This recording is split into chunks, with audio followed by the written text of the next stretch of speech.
I have no clue what they want to vote about, but welcome to Chuusotsu Fast Graduation Time After Time, another episode. I'm Lynx, and yeah, let's have a vote about whatever they are voting for. もしまたタイムリープが可能になったとしても、このループ生活をやめるに賛成の人、手を挙げてください。I mean, I'm pretty sure Koiro and Arare will be agreeing to that, given the fact that you are the one who uses the advantage, or more like uses this to your advantage the most. Yeah, come on. I mean, come on.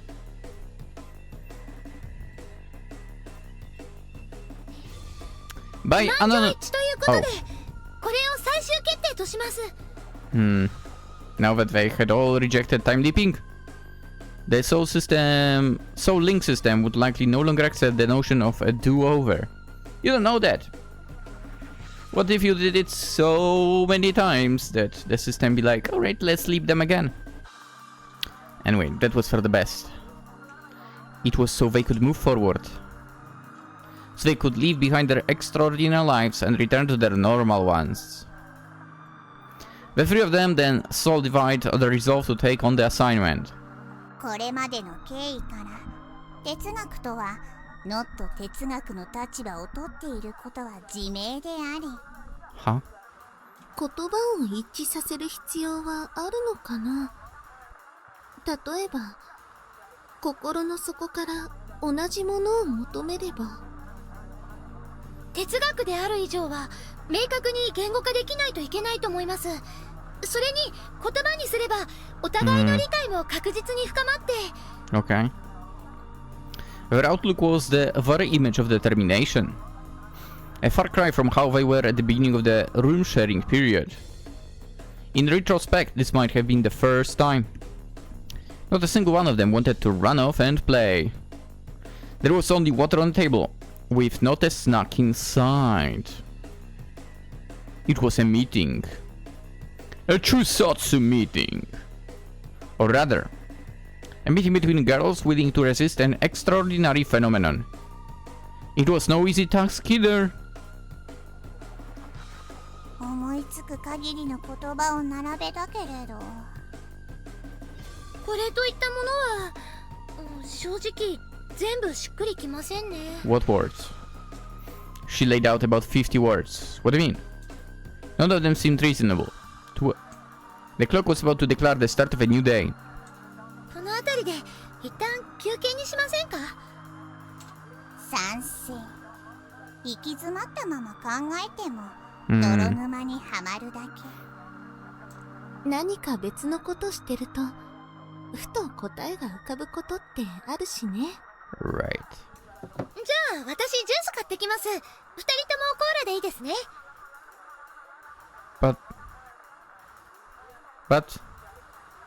But it was said there is water right in front of you. You don't need that.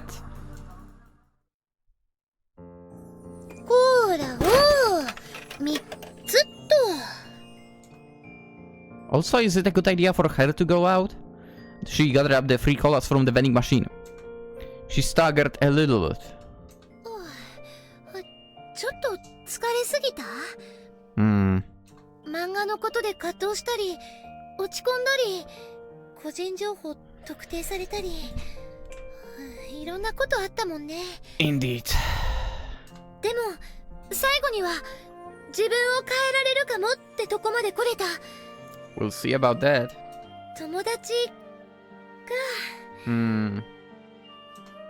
A natural smile bloomed on her face. And then... こんばんはですよ。Don't trust her. Don't trust her.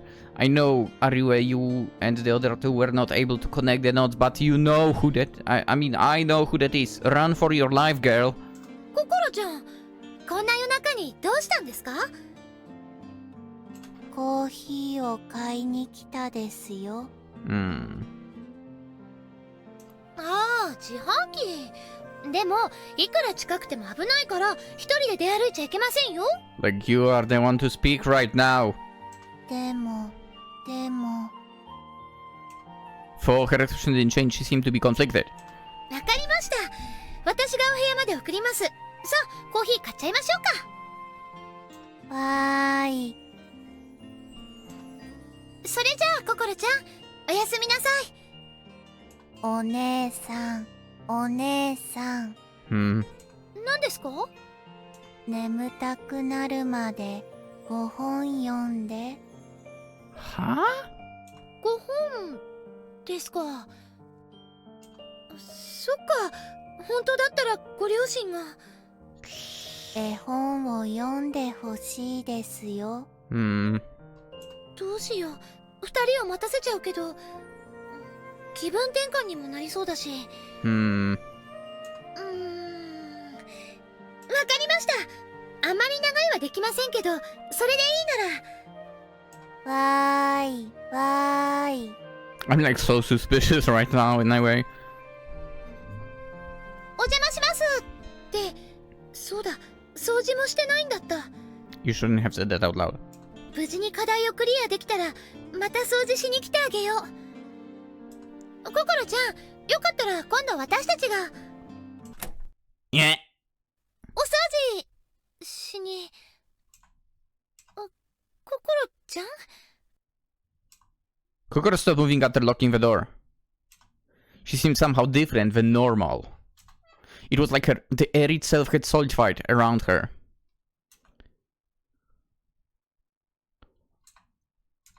She pulled out a letter band from her shoebox. What?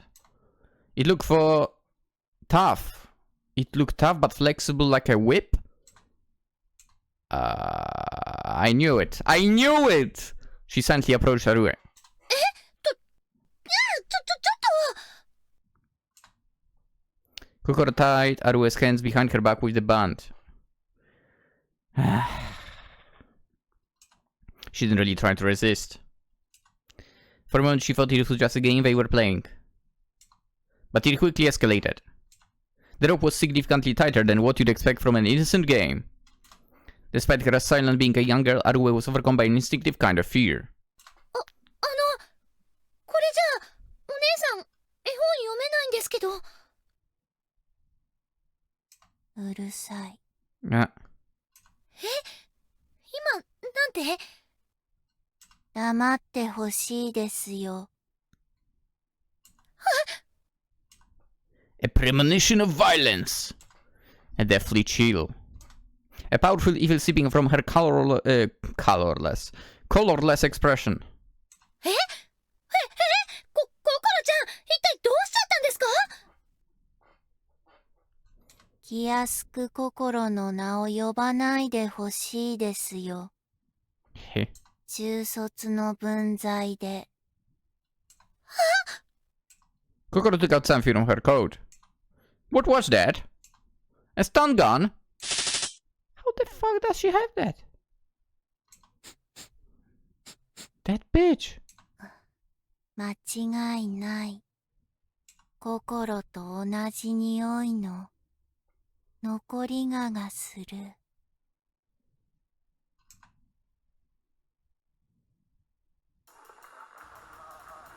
5 a.m. in the morning? Koiro and Arara had their backs to the soul dispenser they were trying to defeat. 朝になっても戻ってこなかったね。 Yeah.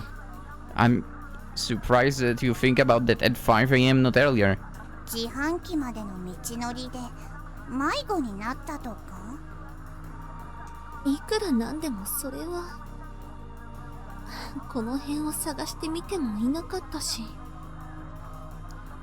I mean, wouldn't that mean that she got lost? わかっている。だけど他に同胞が戻ってこない理由を挙げるとすれば2つしかない。Hmm. 難航する会議に臆していつもの逃げ癖が炸裂したか。Hmm. アルエは絶対に逃げたりしないよ。 I mean, I wouldn't say that, but... そうでしょう。さっきまでのテンションでエスケープは考えにくい。だとすれば考えたくはないけれど、事件か事故に。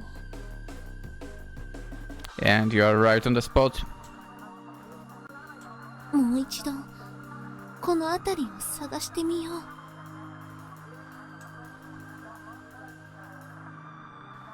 They did another search around the apartment and its vicinity. The housing district was pretty much the same as before. The most they found were people walking their dogs in the morning.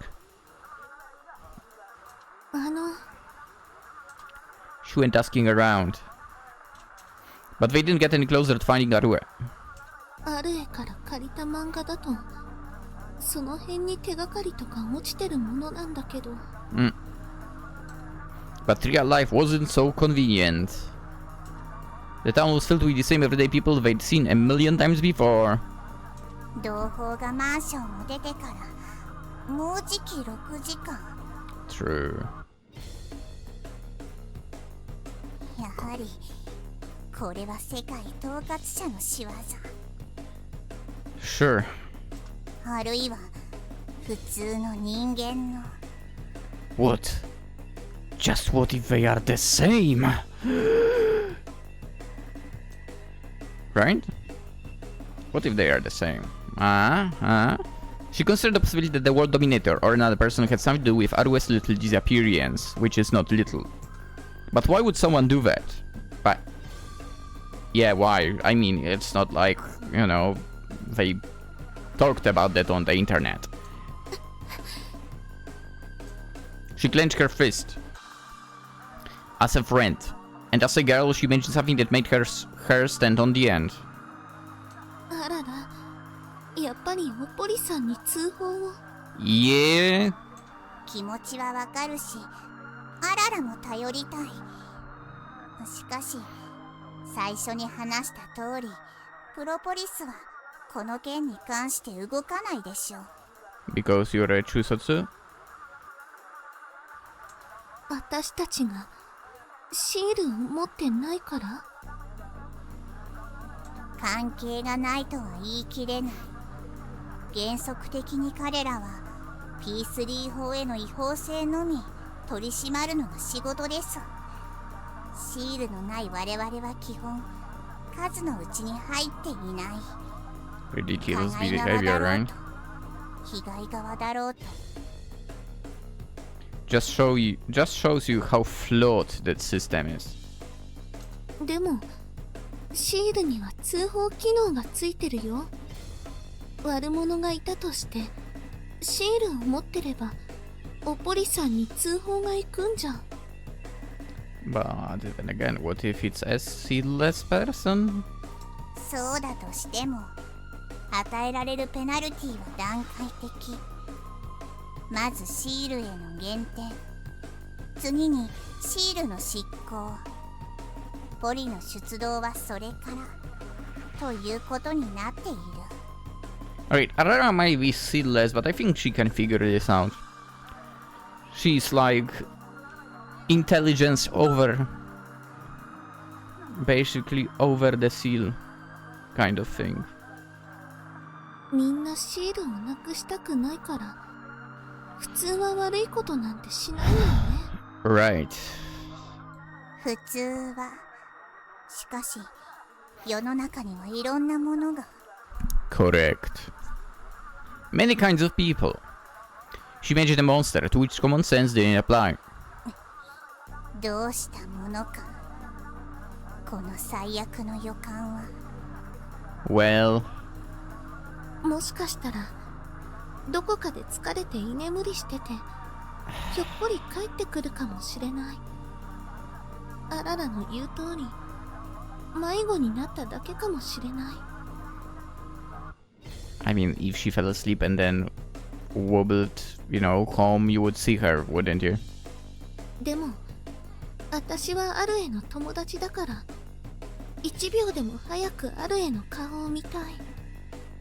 どこかで迷っているなら見つけてあげたい。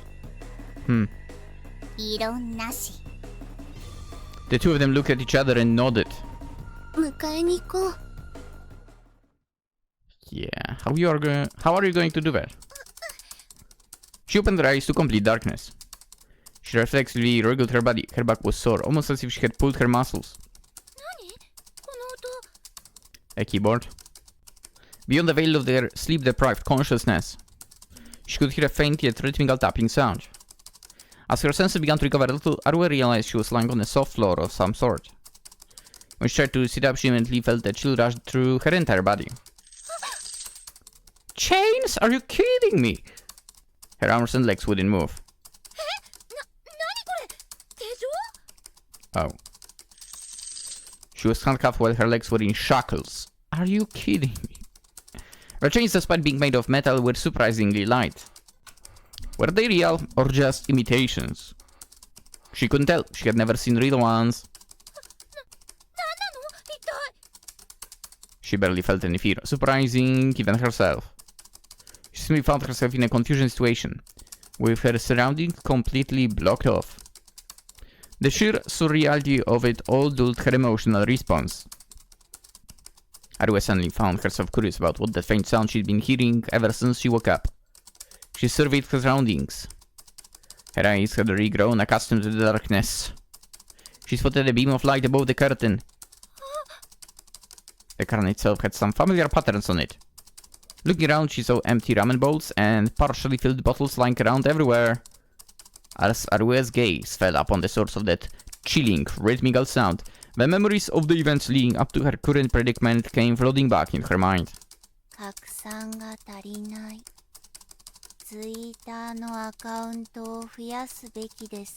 You bitch. Kokoro sat there in darkness, her small frame illuminated by the blue light of the laptop. She was typing at an incredible speed. Sure. Kokoro's hood prevented Arue from seeing her face, but it didn't take much to imagine how lucky in color it must be.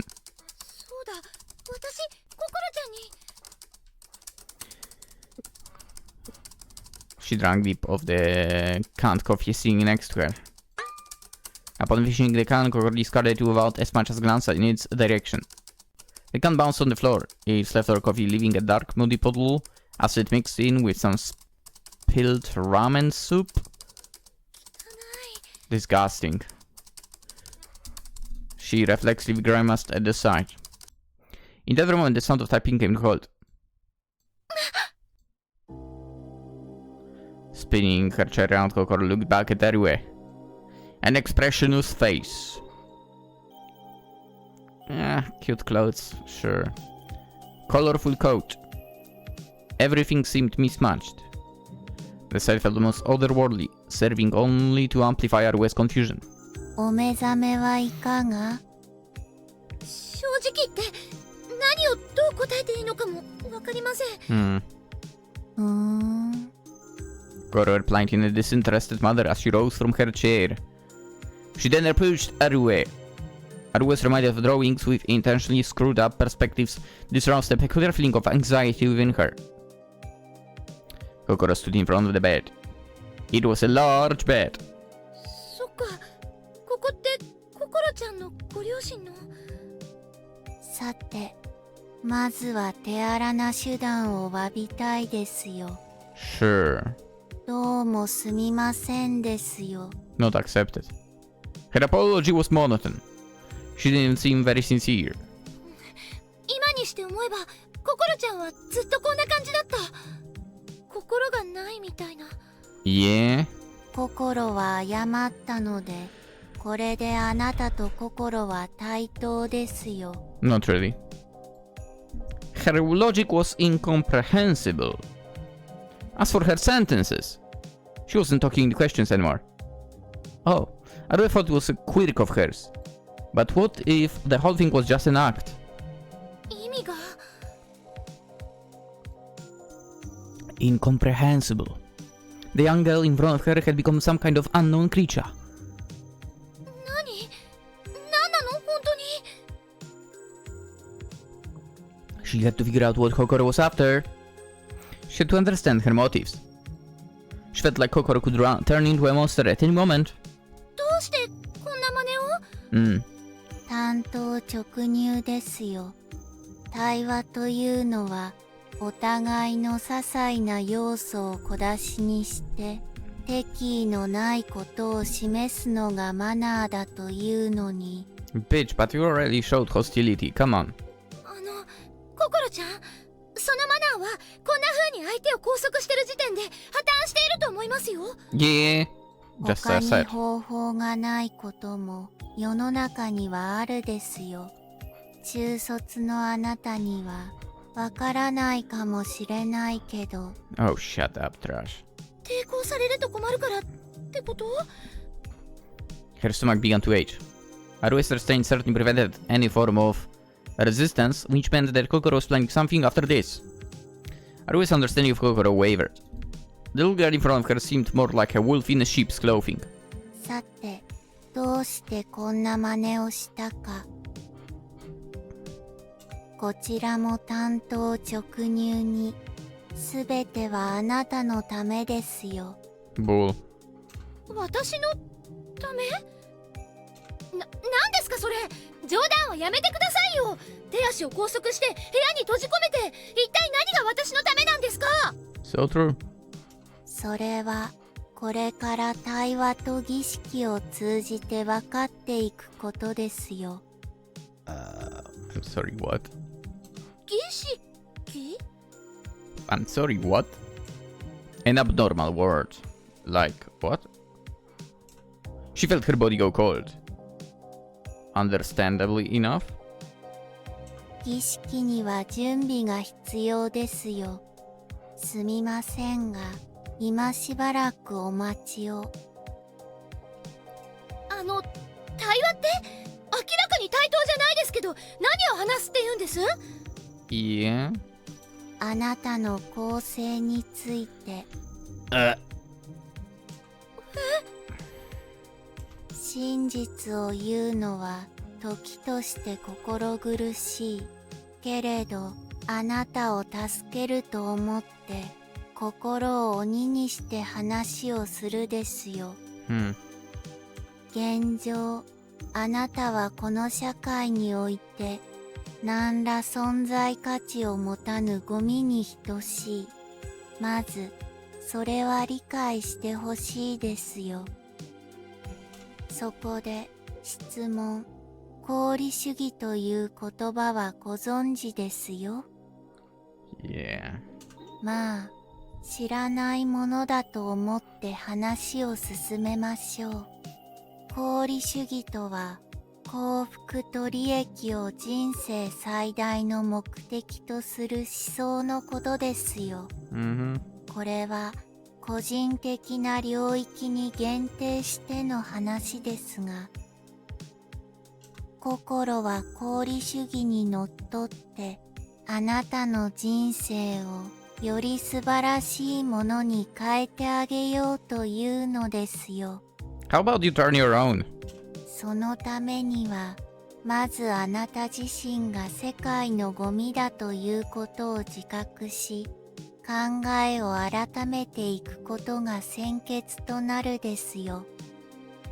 The problem is she's already thinking that, so like you're quite 忙 late. しい身の心ではありますが、なけなしの時間を割いて、シールこそが功利に欠かせぬファクターであることを理解させるですよ。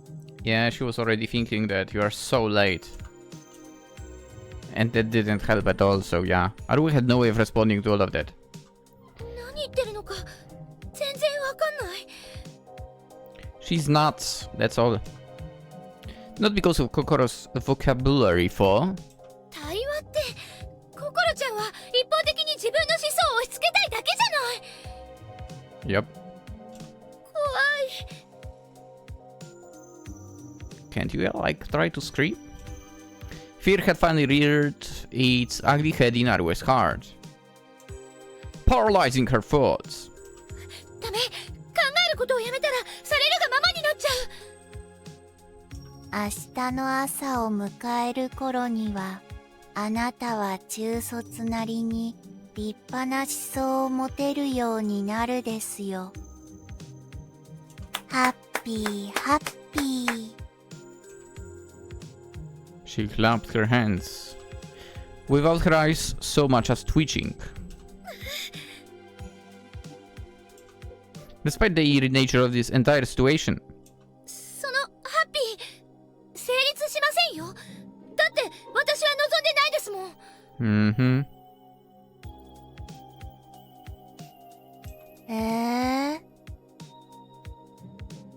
そもそもココロちゃんの思想はワンウェイすぎます。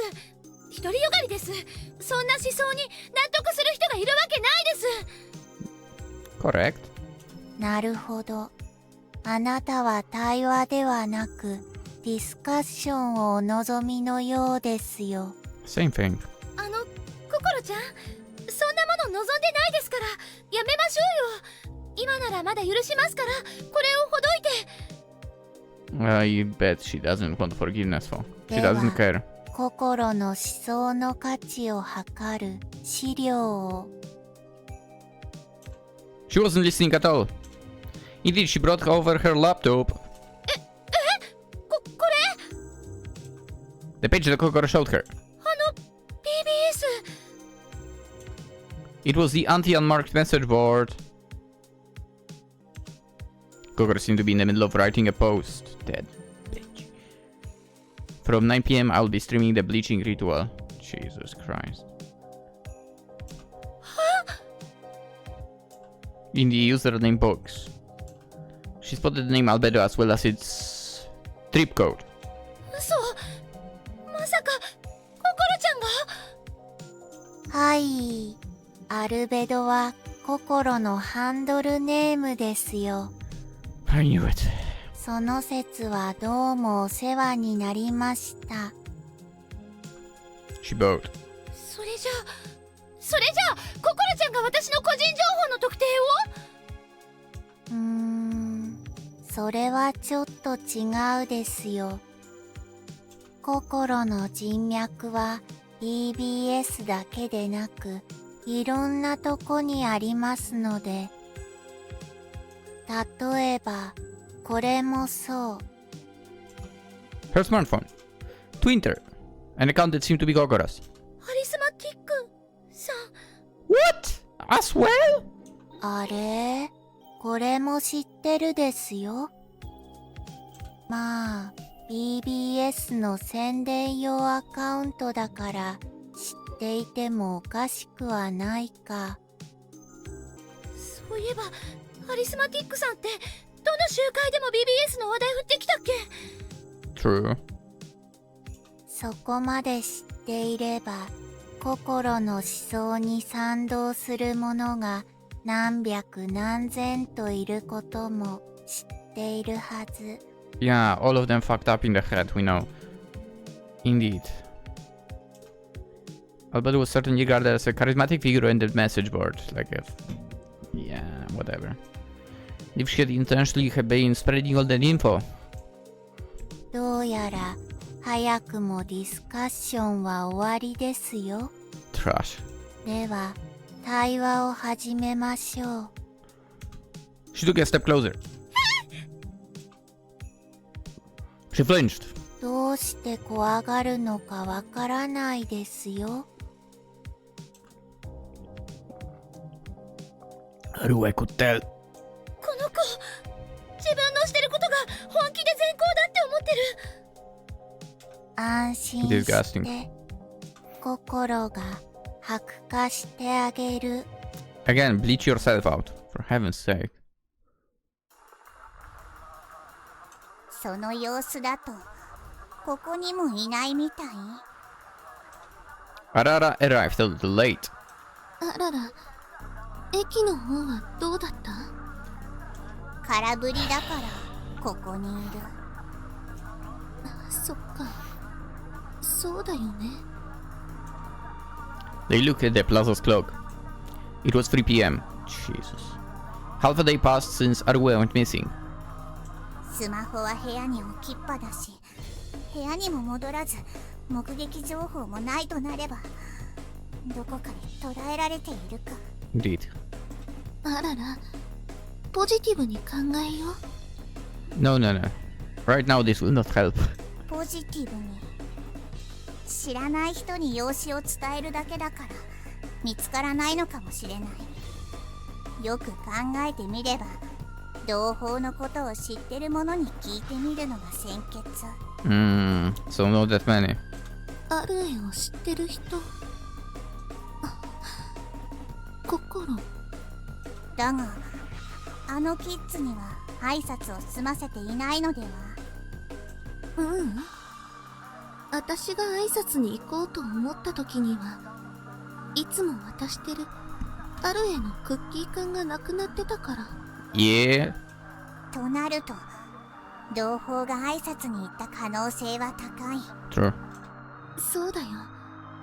きっと今週の心はアルエと面識がある。 Go, go, go, go, go. Sprint it, girls. Yes. Ring it more. ですよ。 To the point to piss her off. きっと小平さんとララちゃんだ。 You don't know that. She felt overjoyed, but did her best not to let it show in her face or in her voice. 心ちゃん、出た方がいいですよ。 That sounds like she has like old metal doors. おとなしく待っていてほしいですよ。 You have to cause the Rokus, girl. 分かってます。ことを大きくするつもりはないですから。信じるですよ。 She left the room. チャンス。インターホンが通じたら思いっきり叫んで。 She inhaled deep breath. Being one step ahead, Kokoro came back into the room. She had some duct tape in her hands. Oh, fuck me. She stretched it out with a blank expression. これで信じられるですよ。はいですよ。I mean, you can still make the noise with the chain. 隣に住んでるものなんだけど。小色さん、ララちゃん。 Shake that chain, woman! She tried as hard as she could to scream. But her taped up mouth only let out a muffled groan. Chain! You are chained! Shake that chain! アルエお姉さん、いなくなっちゃったですよ。立ち話ではあれだし、中で茶でもしばきながら話を聞きたい。ララちゃん、ここです。お願い、気づいて。 Shake the chain! She vainly thrashed out. So how is she not making a noise? But with her restraints, the best she could do was scrape against the bed. What? Okay, so you want to tell me that when she woke up, she moved a little bit and we could hear the chain, but now she's thrashing and so on, and she's not making a noise. Come on. Come on. Like, come on. 宿題中だから、先生にいっぱい怒られちゃうから。あらら、無理言っちゃ悪いよ。 We should be very forceful. ごめんね、心。もしアルエを見かけたら、ここに電話かけてね。Besides, even without the chain, you would hear if someone is thrashing. Come on. 完全に承知したですよ。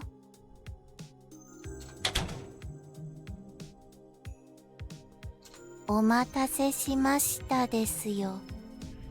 ちゃんとおとなしくできて、お利口さんでしたねです。Alright, you're annoying. She threw away the duct tape. Haru hesitated whether or not to speak up, but her chance passed. Without the straddling her body, she couldn't say a single word. 心はちょっと、ここを離れるですよ。She left the room again. From the entrance, Haru could hear something hard getting hammered in. After a while, Kokoro returned. あなたのルームメイトは急に押しかけてきて台風のようだったですよ。Not really. 台風にはしっかり家を補強して準備をしなければ。Kokoro threw a hammer onto the bed. She was also holding a handful of thick nails. Oh shit, is it raining going to hit Gorashi? 準備良すぎ。計画性のある犯行ってやつ。 Seems like it. かな。これで邪魔は入らなくなった。やっぱり心も知らなかったか。She did. どうしたの？早く I 他を think she 渡ろう。 noticed. Did Arara notice how Kokoro is not speaking in questions anymore? いやでもそれは最後にはそれしか手がないのは分かってるけど。 What do you mean? ぬいぐるみと話してる？ああ失礼。ちょっと考え事を。ささ先を急ぎましょう。うん。ハララの体はハララのものだ。 Huh? だけど同胞は Huh?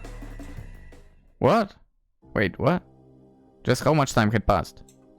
The room was completely shut off from the world, meaning that she couldn't use the light from outside to calculate the time. It was dark. The light here came from the laptop. この感じ。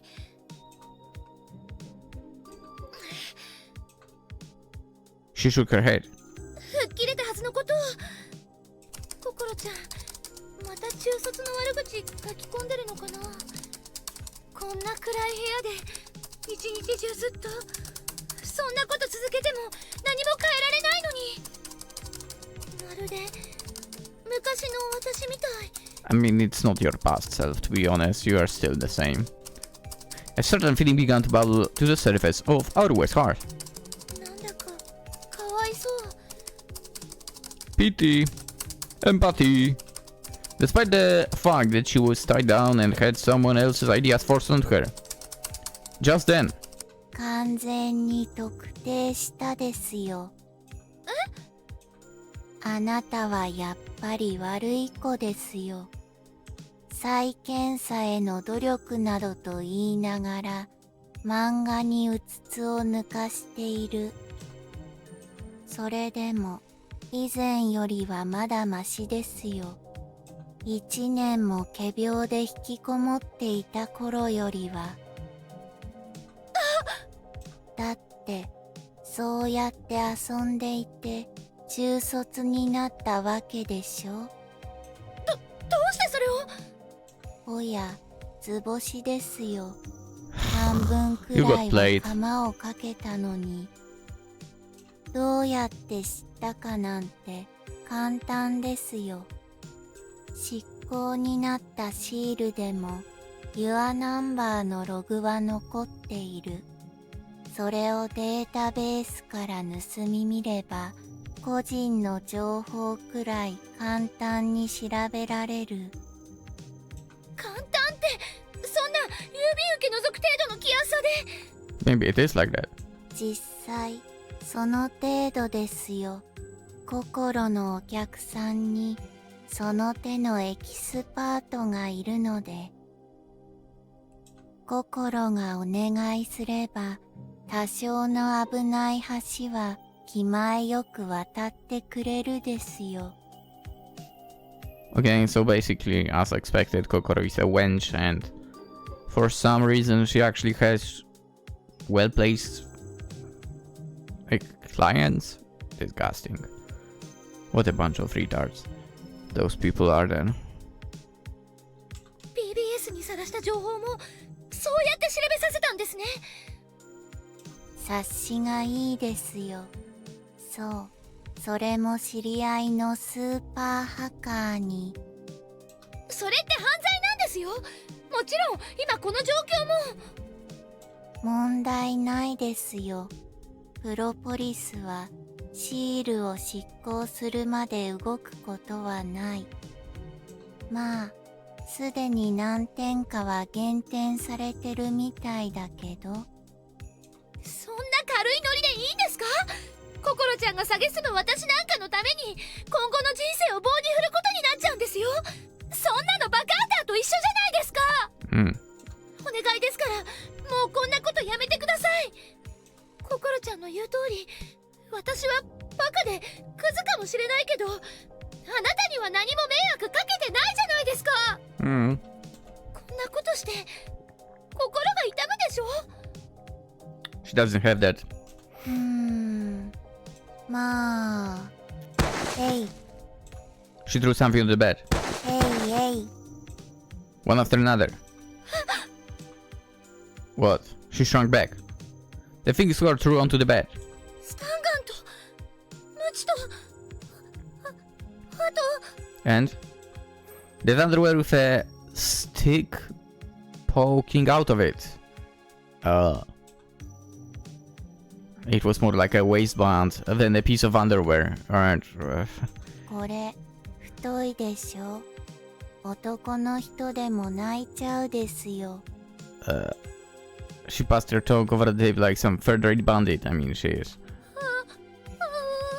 アルエお姉さんはどうなのかなですよ。She pressed the black shining metal against Arue.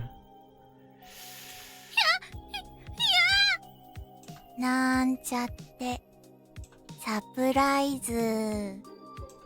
She began to laugh. This young girl, with a toy in one hand and her expressionless face. あはははは。あはは。 Alright, stop. 面白くない。 Glad you realized that. Bitch. She slammed down the hammer right next to Arue's face. 笑ってみたけど、面白いという観念が欠如していれば意味がないですよ。学習、学習。She clapped. Yeah, we know, we heard. Her face remained expressionless. ダメ、この子頭が Very much.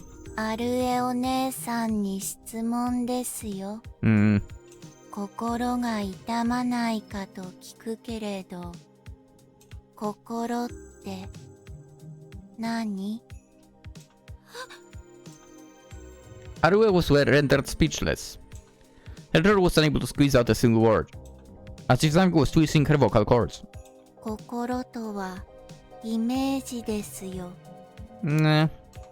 例えば今、トンカチを振り下ろされる直前に何を感じたか。I mean, probably fear of getting hit in the face. I mean, what else? トンカチは硬い。硬いから当たれば痛い。痛いから死ぬかもしれない。死ぬかもしれないから怖い。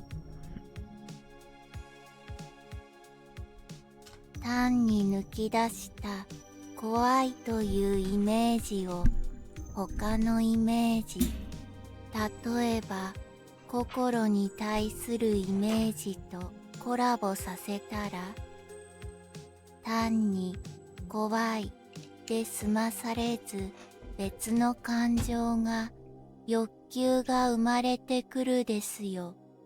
You know what? Now I feel bad about saying one of those Yuri girls was speaking slowly. Like, holy crap, you are taking the candle over here. この子のことを理解したい。例えば悲惨な過去でもあれば、少しは今の状況にも折り合いがつけられるとかね。人間の心とは複雑に絡まったイメージ、想像の領域を超えて推察、洞察、衝動までもが一つになって言葉としてアウトプットされるものに過ぎない。唯像論とでも名付けるですよ。Right. この唯像論を踏まえ、心の心に痛みはないかと哲学的な問いかけをしてみても。She will say no because she doesn't have any. 答えは知れているでしょ。その唯像論と私の思想を強制するっていうのはどうつながるんですか？おバカさん。アホー、アホー。それはあなたが絵に描いたような中卒だから。Huh? いいですよ。現存する15億の人類は1.5 billion. みんな適正検査で割り振られたジョブにつくですよ。Wait. You mean to tell me that the amount of people shrinked in this world? Interesting. それを全うしない者がいるでしょうか。あれれ、いないですよ。How という can か I wouldn't say they don't. いるわけがないですよ。だってジョブは絶対ですよ。小学校から描いてきた未来設計とかけ離れたジョブに選ばれたとしても、たとえそれが納得のいかないものだとしても、割り当てられたジョブでみんな死ぬまで生きるですよ。 Which is sad. 拒否も辞退も許されない。 Oh. That's what corporations want to do. ところが中卒はどうでしょうか。学校にも行ってないし、ジョブにもついてない。あれ？これって、社会的に見て異常者ですよ。So? Her face remained expressionless. And behind that mask of an expression lurked a passion fierce as fire. わかった。心ちゃんの行動原理。 Nah, she's just freaked up in the head. 自分がちっちゃくても働いてるから何もしてないように見える私が許せないんだ。確かに自分が悩んでる時、周りの人が何の悩みも抱えてないように見えてイライラしたりするのはわかるけど、そして大事なのはここからですよ。中卒は異常者、異常者は世界を濁らせる。これを見てくださいですよ。 It was the glass bed. 真っ黒。初めて見た時は確か透き通ってて。このガラス玉は世界の濁りを集めたものですよ。 Sure. は？何をいきなり藤崎さんみたいなことを。However, あなたのようなものを正せば濁りは消える。 go fix yourself for fuck's sake. 世界の白化に近づく。 Again, bleach yourself. Jesus Christ. She had armed herself with violence. 何を言ってるの？この子、学校にも行ってない、働きもしないから異常者だと言うなら、非正規雇用に就けば許されるんですか？中卒は。ダメですよ。極論にはなるけれど、中卒の非正規雇用者は社会の頭数には入らない。 Ridiculous. いつ怠惰に落ちるかわからないですよ。どうせ遊ぶ金欲しさくらいの覚悟しかないのでしょう。That was wrong.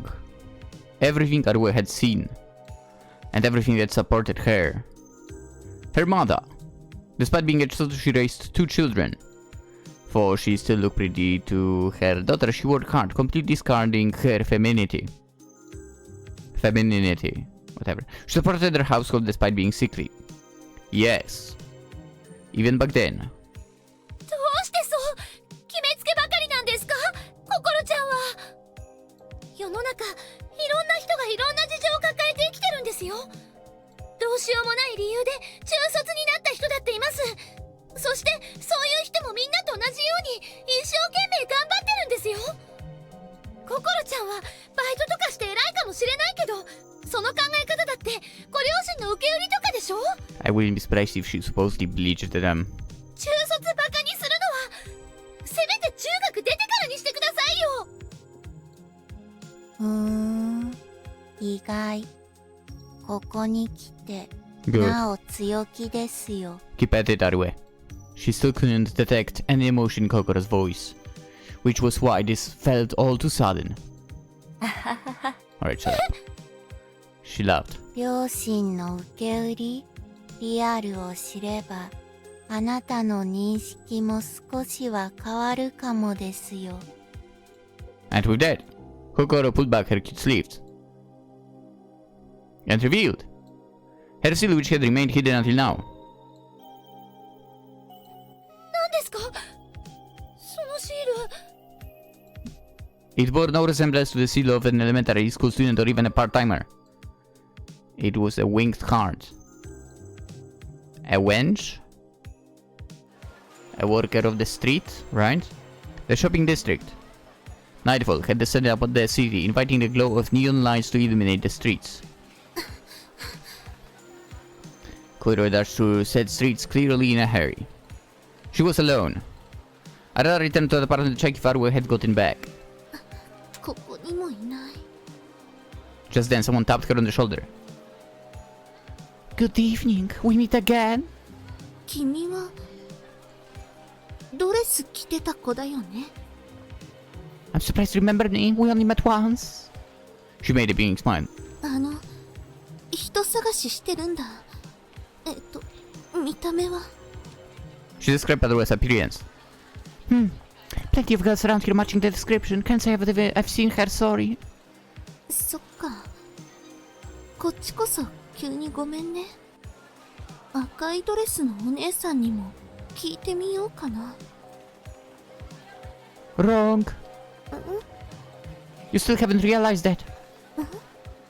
Well, I can hardly blame you. I do look completely different. I knew it! But seeing how I was standing there wearing the same dress, I was sort of expecting you to notice. It's me, the lady in the red dress you were looking for. そうなの？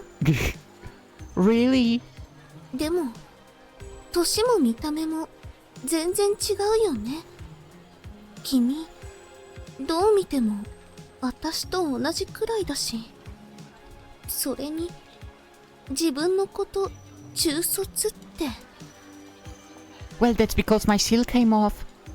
Just then. You kidding? You doing well? A greasy man appeared. Ah, good evening, manager. この人確か。 Hey, who's this girl? A fellow Chuusotsu, her heart's pure as snow, so try not to set your sights on her. If you say so, Yukari. But man, what a waste. All it takes is a single call from me to our work agency should make for one keeper of a wife. Oh, fuck you, you old bastard. お嫁さんって偽物のやつでしょ？ You piece of shit. Now, either way, did you need something, manager? Yeah, we got your last paycheck. I came over to thank you and hand it over. See, thanks, manager. It's such shameful. Our customers love that cheeky wife act of yours. Having said that, you're still quite the looker even with your seal peeled off. I wish I could hit him with a baseball bat right now. Manager, you're drooling, you garbage. どういうこと？君がお姉さんだったって。Oh, the lady you're talking about had a seal, correct? And I'm sure you've also heard of legal false wives. 偽物のエッチなお嫁さんだよね。 That was awfully blunt, but yeah, that's about sums it up. Well, I had the seal, I was an older lady, but once peeled off, I become the original me, so there you have it. And the one who led me down the shady path is this even shadier old man. Oh no, that's kinda rude. I'm just working the job I've been assigned to. How is this a job? What the fuck? Oh my god, that system is so broken. Ridiculous, man. I know it also that industry obviously exists in our world, but it's so annoying. A lady in her late 20s became a young girl after her seal peeled off. And the reason she applied to that job was because she was scouted out for it. The middle-aged man in front of her was the middleman in that process. Still though, I had to do all these awful things. I did like the design of the seal. It was a wink kiss mark. I knew it. I knew it. I knew it. I knew that you were doing a freaking job where you are a wench. And not like a freaking working in a store. You bitch. Oi, Kokoro! You did real good today, same as always. The fact that someone would want that for... Ugh. What a bunch of freaking pedos. あのさ、心。今のおじさん、誰なのかな？店長さん。 Alright, next. まさか。Not Masaka in the slightest. 適法自動売春。それが心のジョブですよ。How is this legal? What the fuck? That's so messed up. 児童売春って Dude, that is so messed up. Oh my god. 何やってるんですか、心ちゃん。お金と引き換えに体を売っているですよ。 Ugh. ロリコンさんのガス抜きを格安でご提供。Dude. どうしてそんな平然としてるんですか？ Dude. The fact that this game actually brought that topic is so crazy. Jesus. That is so messed up. そんなことあっていいはずないでしょ。 So true. いいとか悪いとかではなく、政府に命じられた以上、ジョブに徹するのは人民の責任であり、 Hey, 名誉であることで、 Great Britain. This is what you're about to become. Jesus Christ. 心ちゃんのバカ。子供が体を売るってそんなジョブまかり通っていいわけないですよ。 Yeah, this is what Great Britain will become. It will become a shit Britain instead. By letting the Middle East garbage into their freaking borders like that. だ Jesus. から中卒はアホだと言っている。やれと言われればやるしかないですよ。 Not really, no. それに、いくらなんでも本物の子供に売春をさせるわけがないですよ。だって今心ちゃんが。心は適法ロリ There だから、 There is no such a thing. 心は27歳ですよ。I don't care. Those guys that take... Like... I don't know... Pay for your job? Bunch of pedos. 超人コード認定証。超人シールは個人の潜在能力を強化するもの。それはナノマシンが細胞と融合することで発現するわけですよ。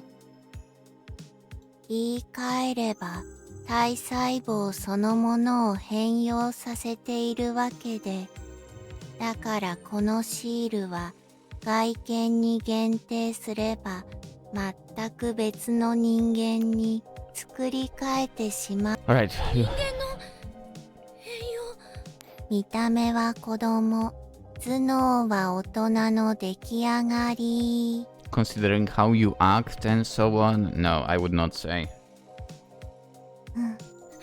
知らなかった。だって教師の時間じゃそんなことは一言も。学校では教えてくれないこともある。例えばこの適法ロリみたいにね。 There is no such thing. Any lolly is a 一つ勉強に lolly, なった。 which makes you a lolicon if you're into 中 that. 卒くん。 Doesn't matter the age. 心ちゃんは本当にそれで納得してるんですか？そりゃ、心だって初めは戸惑ったですよ。もともとは大学で量子力学をやってたから。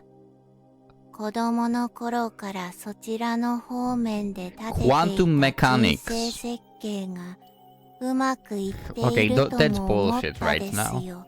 No one thinks when they are a child, oh, I want to study quantum mechanics. You wouldn't even know what that is. でも Come on. 適正検査の結果がこれ。心は見た目がロリっぽいからその素養があるって判断されたのかな。子供になっておじさん相手に体を売れってさ、それがあなたに適したジョブだと言われたら自動売春だろうと黙って従う。 No. 人民による No. 人民のための法律 Definitely no.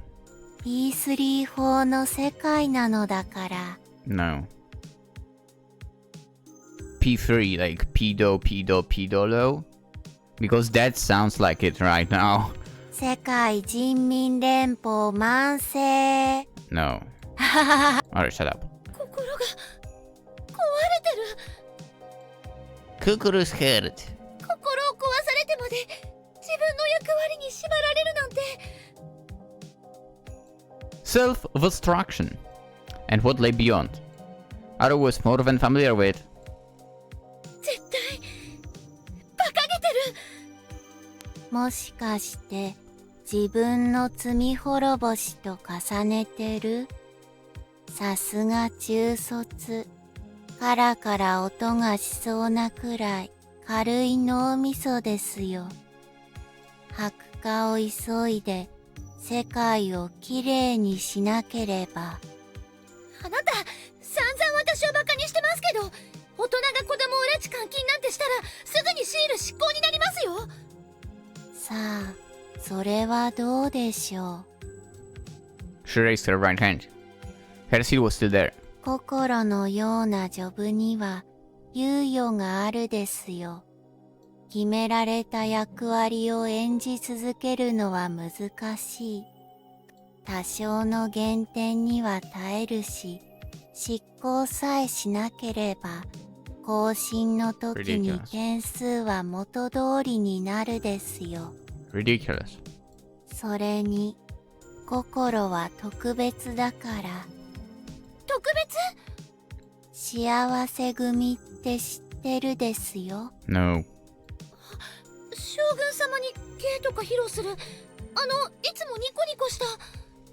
あれは実のところ、将軍様の側室ですよ。大変名誉あるジョブですよ。すべての女性人民なら憧れてやまない。You. 心はその幸せ組候補に選ばれてるですよ。 So the general is a pedo as well, great. だから、 Jesus シール Christ. 執行までの猶予はたっぷり。 What a messed up world. とはいえ、限度はあるでしょう。だから、シールが執行する前に儀式を終えなければ。 She took a step closer. そんなこと言わないでほしいですよ。ほら、心はとっても可愛いでしょ。 Not in the slightest. Her face remained expressionless. Arue sensed no hint of emotion in her. It was like talking to an insect. これは最初で最後の心の冒険。She took a step. これで心は心の中に折り合いをつけられる。 And another. もっ I'm と about も to sneeze, by the way. あなたが従わなければ Sorry. 話にならない。 She closed in. ああ、でももしあなたが従わないとなっても Refuse, girl. She was at point blank range now. 他に手頃な中卒が2人もいるか。 She spun a key around one on her finger. It was the key Arue had placed in front of the door. Hey! She reached out. Arue shut her eyes tight and heard a dull noise. Her hands were freed. これはぽい。 Huh? She lazy discarded a metal lamp. A lamp that used to be a pair of handcuffs. 素手で引きちぎった幸せ組候補のボーナスで超人コードが20万になったですよ。An authorized power of 200,000. What the fuck? Only the top 1% had that. Wait. There is 1.5 billion people, right?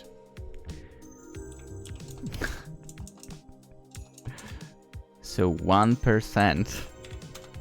That's still 15 million. Come on. Ridiculous behavior. さあ、始めるですよ。白化の儀式を。 How about you bleach yourself? Like, seriously. これは I wonder ど if... ういうこと？ I wonder if for some reason Koiro might be actually in that supposed happiness group. But she got away from that. I mean, she triggers the power from time to time, so... She was in her Underwear's room. All of Underwear's manga had disappeared. 思考停止するな。同胞の私物は She searched. Blindly. There. スマホ。さっきも見たけど。 Yes, look. Because that stupid Kokoro made a post, right? I bet she did freaking insert a photo or something.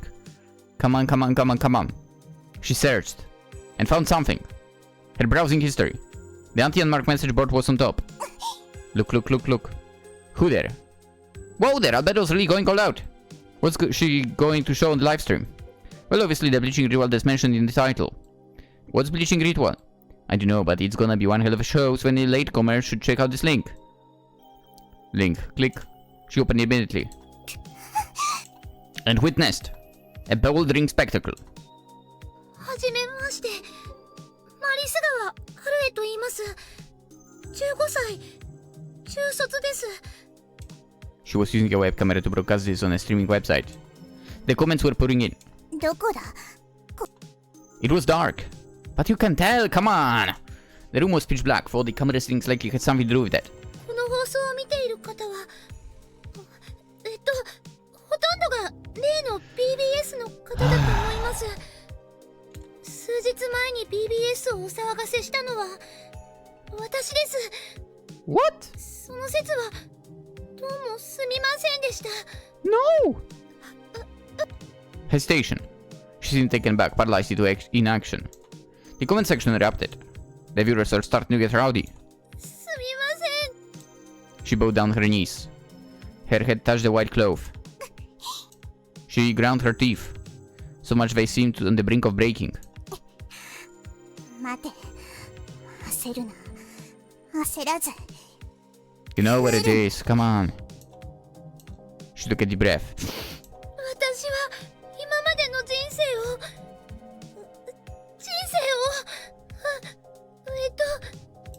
She stumbled.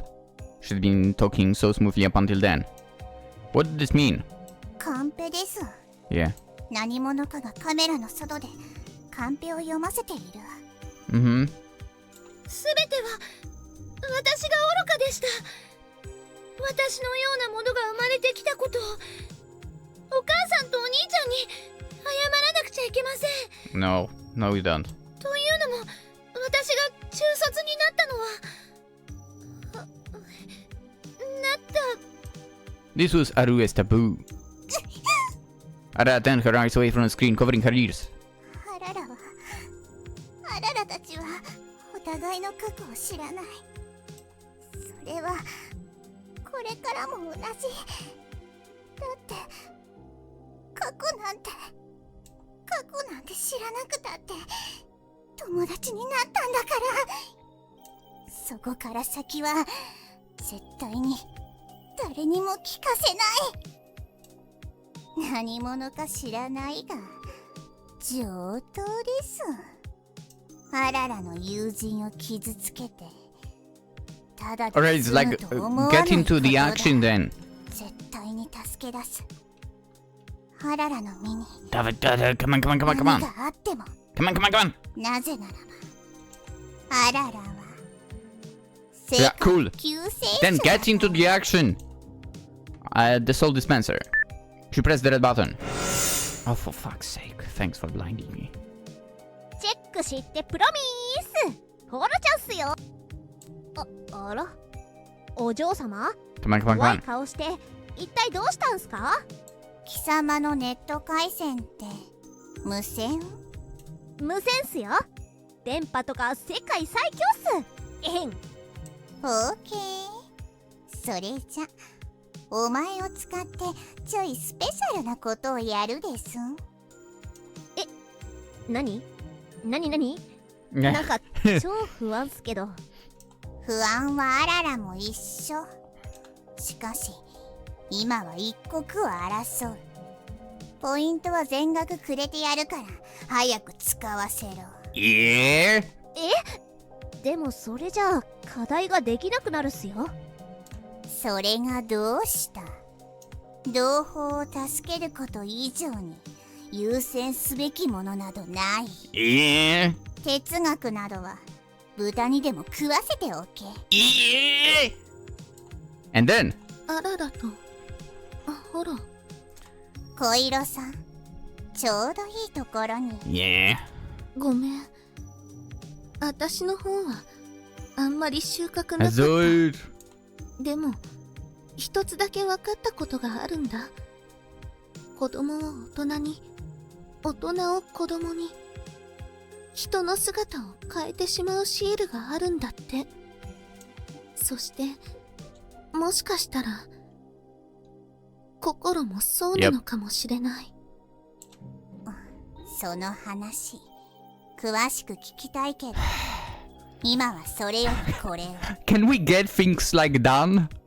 She handed over the smartphone. 私は過去に病気で。 Alright, let's get things down. She's so slow, which is good. Hurry up and tell us about your sins. No, don't. Rag that pea-sized brain of yours and give us the lowdown. Go fuck yourself, whoever is commenting that. Fellow citizens, I believe we've all seen Carpegis. What comes next should be obvious, right? 今すぐ助けなきゃ。あららもそう思う。監禁、そして謝罪を強要。 Yes.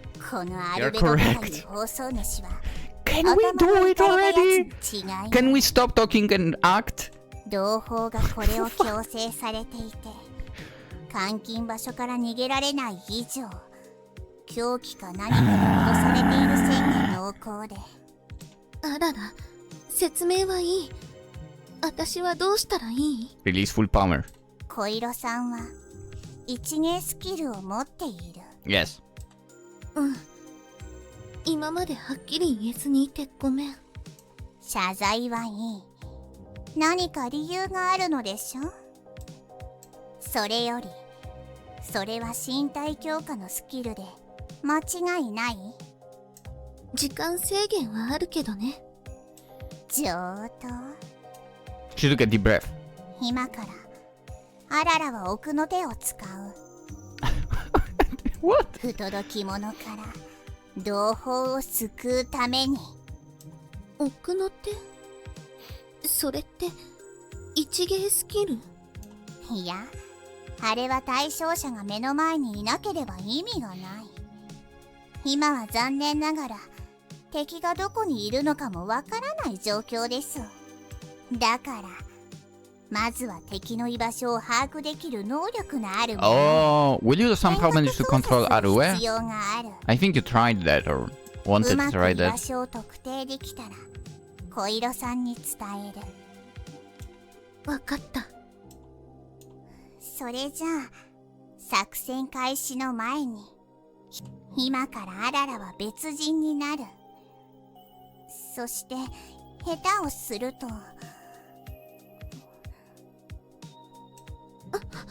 何も言わなくていい。あららだって自分なりに悩んだ結果です。 But on the other hand, when you tried to kind of control her or whatever, it didn't work previously. ただ伝えておきたいことが、Hmm.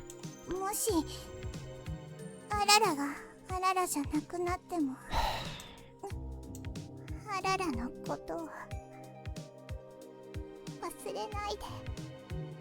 待って、あらら。Act. Before Kuro could stop her. Arara jammed her hands together in front of her chest and... アンチェインドコードサモンキララ。 The bandage around her left hand. Unwound on its own. She fell to the floor like a puppet with its strings cut. あらら。Koido ran over to her. Arara raised her hand in protest. やっと体の自由が利くようになったわね。 Hey? The very air around her felt different. It was exactly like the Arara that kept pulling Kodo following their first time leap.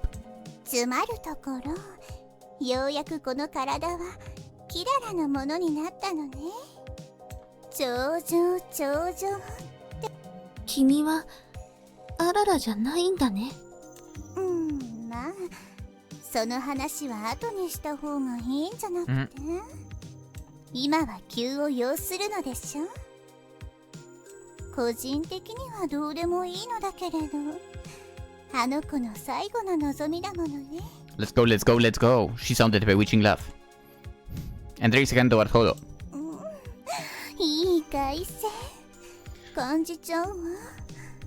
ちょっと使わせてもらおうかしら。さあおいでませ。天使の橋梁に忍び込むいたずらっ子さん。She dug her 10 fingers into Kodo's body. Oof. リマインドスキルサイコハック。 Someplace in a rural town out west. Yeah, this bleaching ritual whatever is off to a great start. With this Kokoro, Alberto will give me some juicy service. No, I mean, what a wonderful present. やっほー。 Hey? What's this girl doing on my screen? 直接見つめ合うよりモニターに表示された相手の方が目を見て話しやすいでしょ。 Wait, does this mean waifus can pop out of monitors now? 違うわ。あなたがいつもやってることをしただけよ。Hey? さあ目を奪ったところで命令。アルベドのヤサを特定しなさい。これで解決も近いと思うけど、あら大変なことになってるみたいね。私のすべての元凶はこの漫画です。漫画ばかり読んだり書いたり、そもそも好きになったから。だから今から。Dude, no. Stop! この元凶を。 There was manga spread all across the bed. It was Mr. Miko Shigaya's, the person she admired. Harue's own self-made manga was also on there. Her obtuse gateway to fleeing reality. The everything that made Haruo into human debris. Yet there were also what made her who she was. Manga. Harue's life philosophy. 早くするですよ。ほら、こんなにも多く I have a の better リス idea. ナーさんが Try to burn 中 Kokoro. 卒の堕落した人生が炎上する瞬間を待ちわびている。あなたができないなら手伝ってあげますですよ。 Burn Kokoro, come on. She did it over a green bottle. Liquid pouring from the bottle was absorbed into Harue's manga. これだけオイルでひたひたになれば景気よく燃えるでしょう。はははは。 Shut the fuck up. こんなところで燃やしたら確実に火事になりますよ。あなただって無事じゃ済みませんよ。ああ、だからだからって何を言っても無駄。正気じゃない。 She's insane, yeah. 私が従わなきゃ。次は小色さんやララちゃんが狙われる。 It's fine, it's fine. Wait a minute. 早く。 She brought her face close up. Their nose is almost touched. Around her chest. これ With a slow drip. A moody sticky liquid pure black in color trickled down from the glass bed. これ妄想とかじゃなくて本当に。 Taint. The world stained. She said there was only one solution for it. Bleaching. That mysterious ritual known as bleaching. But right now it ceased to be a mystery. It was simple. Light a fire. By lighting a fire and purifying Arue, she believed that the world could be saved. No. 怖い。 The world is already messed up by that system, man. 着火。 Fucking hell. She lit her lighter and headed over to Arue. さあ、これが白化の最終段階。喜びなさい。 Jesus Christ. ですよ。もうダメ。 She felt her consciousness slip away. And then, from nowhere in particular, she heard a sound. It was a faint sound, barely audible.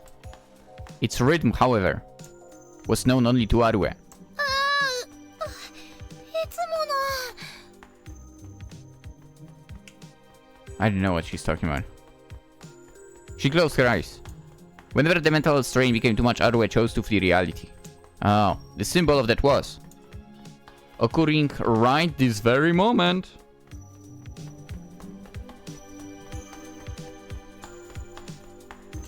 Is it Chol? Oh, it's the footsteps. Got it. I was like, what the heck is that sound? Marisugawa Arue's recollections. The season shifted from winter to spring.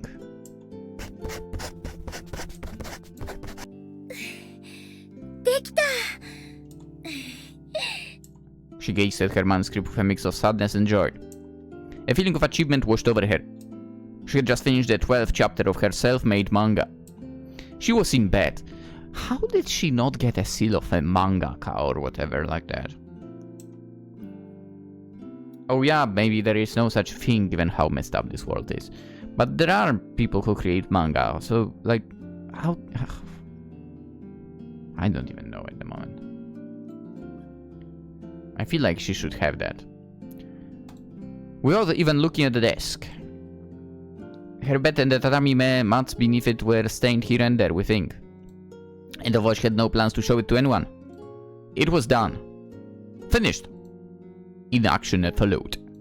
The season shifted from winter to spring. The world was rife with talks of the compatibility examination. Special programs related to it were being broadcast on TV. This wasn't unusual. The high point of the People's World Federation, the P3 law. The jobs determined by the compatibility examination would become the lifelong duty of every individual. Even those finishing their compulsory education would eventually have a job decided for them once they passed through several higher education institutes. Okay.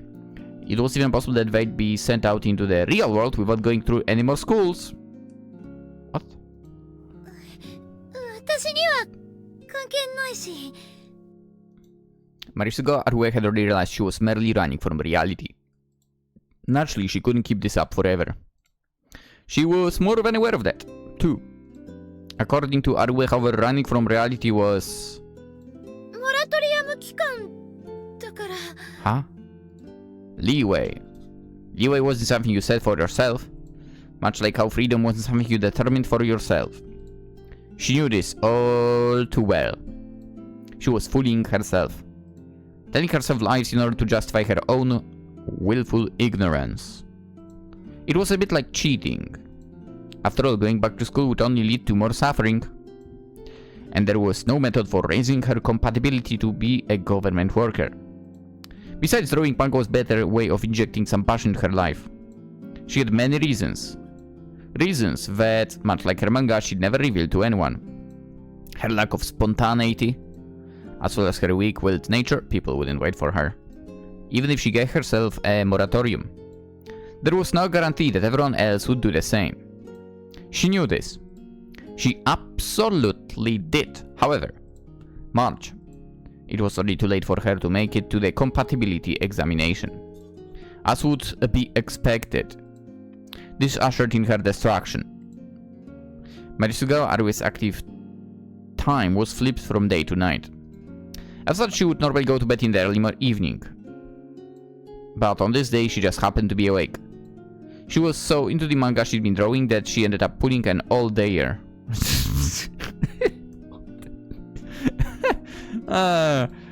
While she was still awake. She heard a voice from across the sliding door. Come on, let's think it over again. Let's talk about this nice and slow. I'm sorry, ma'am, but I've already made up my mind. So nice. うるさいな。声が気になって寝られないよ。Well, I mean, your grades are all good, and your life plans are on the track, right? If you stay on this path, you'll definitely become happy. Yeah, but it's all thanks to my previous efforts that I got accepted so easy. Into this part-time job! I'll be cleaning sewers. They said it works simple enough that anyone can do it. I bet it's actually well paid, by the way. People don't want to tell you that, but I bet it's well paid.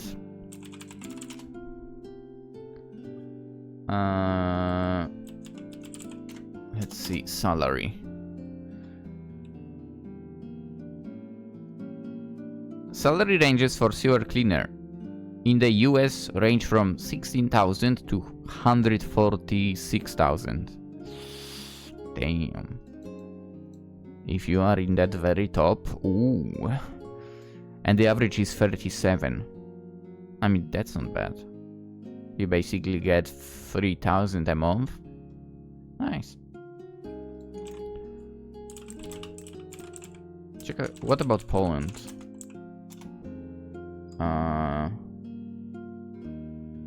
5k. That's much less than US, by the way, if you like convert stuff. Basically, if you get 3k in US, that's like 12k in Poland.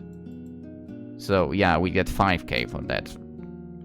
We get such a shitty payment here. It's ridiculous. Anywho. Ma'am, don't make that face. Sewer cleaning is perfectly respectable work. I agree. I know I do, but that's not the point I'm trying to make here. You'll work hard, so you want me to find my own happiness?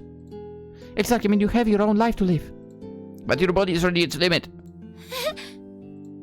I know about it. The doctor said your episodes will get worse unless you take a break. 何それ。私、知らない。You're doing this for Aru as well, right? You borrowed a lot of money. Oh. Which is why my mind is made. I'll do my best for both you and Aru. I'm a guy and healthy to boot. I want to look after my mother and sister. Hey, listen to me. Haris. I know she hasn't really been sick for a long time now. They knew all along. But I can understand how she feels. Even I've occasionally toyed with the idea of just giving up. But when I think of it like this, I feel like I can overcome pretty much anything life throws at me. All my hard work was for this one decision. And the time has come, Mom. Hillis, I'm sorry. I'm so sorry. お兄ちゃんが。The seal I have now will get nullified if I continue skipping classes. When that happens, I'll be just like you. I'll protect my family, mark my words. Even Chuusotsu can look after the ones they love. 私のせいだ。No. 私のせいだ。私のせいだ。私のせいだ。 But yes. She jumped out of the bed. She paced around her room. She looked for the rooftop. But standing in her way was a single sliding door. 私が。She put her hand on the door. Her hand was shaking. It froze in place. She had to open it. But she couldn't. She had to open it and go outside. But she couldn't. いつまで引きこもってるのよ。マリス川あるへ。今しかない。今しか。She stood perfectly still, with her hand on the door. She began to cry. 開けられない。襖が鉄みたいに重いよ。Which means she will not be able to burn the manga. That's good.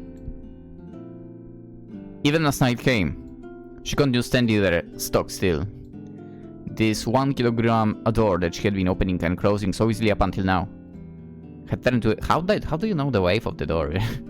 Had turned to a lump of iron and was blocking her progress. Her room was dark. The light from her laptop was the only thing illuminating Marisugo Arue's back.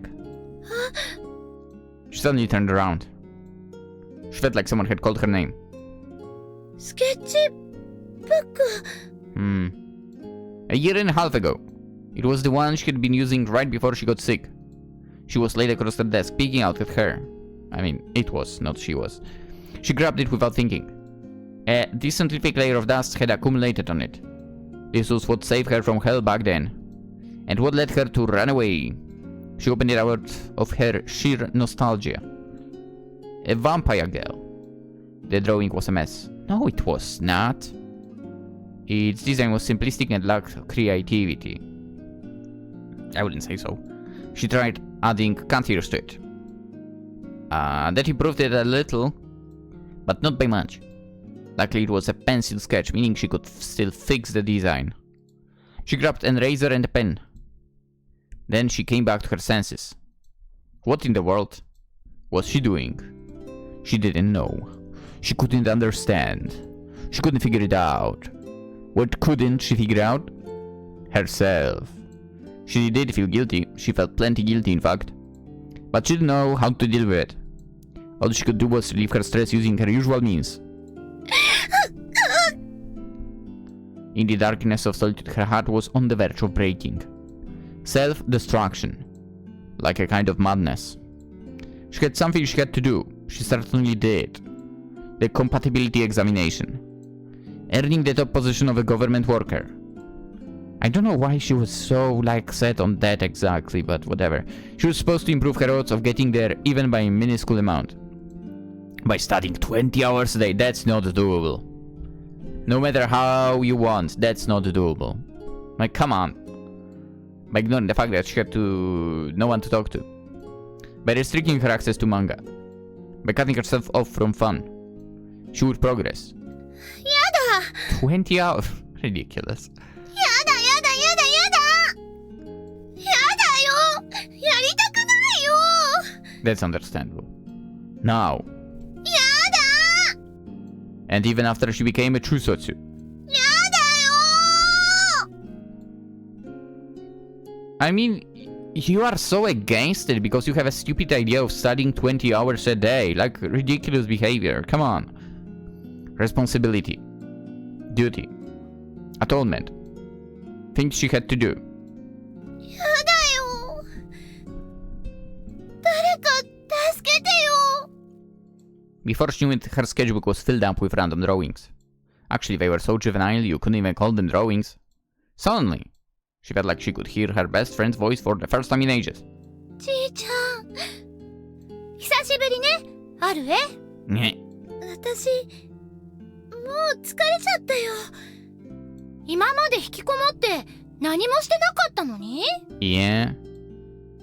人生って何なんだろうなに大げさなこと言い出して人生ってどうしてこんなに消費的なんだろう Actually, a very good question. さあ寿命だって消費されていくわけだしね Nyeh. Oh, interesting. Interesting thought. なんかさ最初から無理があった気がするんだそうね無理だったんじゃない私なんて所詮こんなもんなんだよ諦めるなら早いうちがいいと思うよどうしたの人生なんて諦めちゃえば楽になるよ Yeah. Technically true, but also... I think that's the boring solution. ずっと引きこもって自分から逃げ続ければ辛い思いなんてしないで済むそれって勝ち逃げだと思わない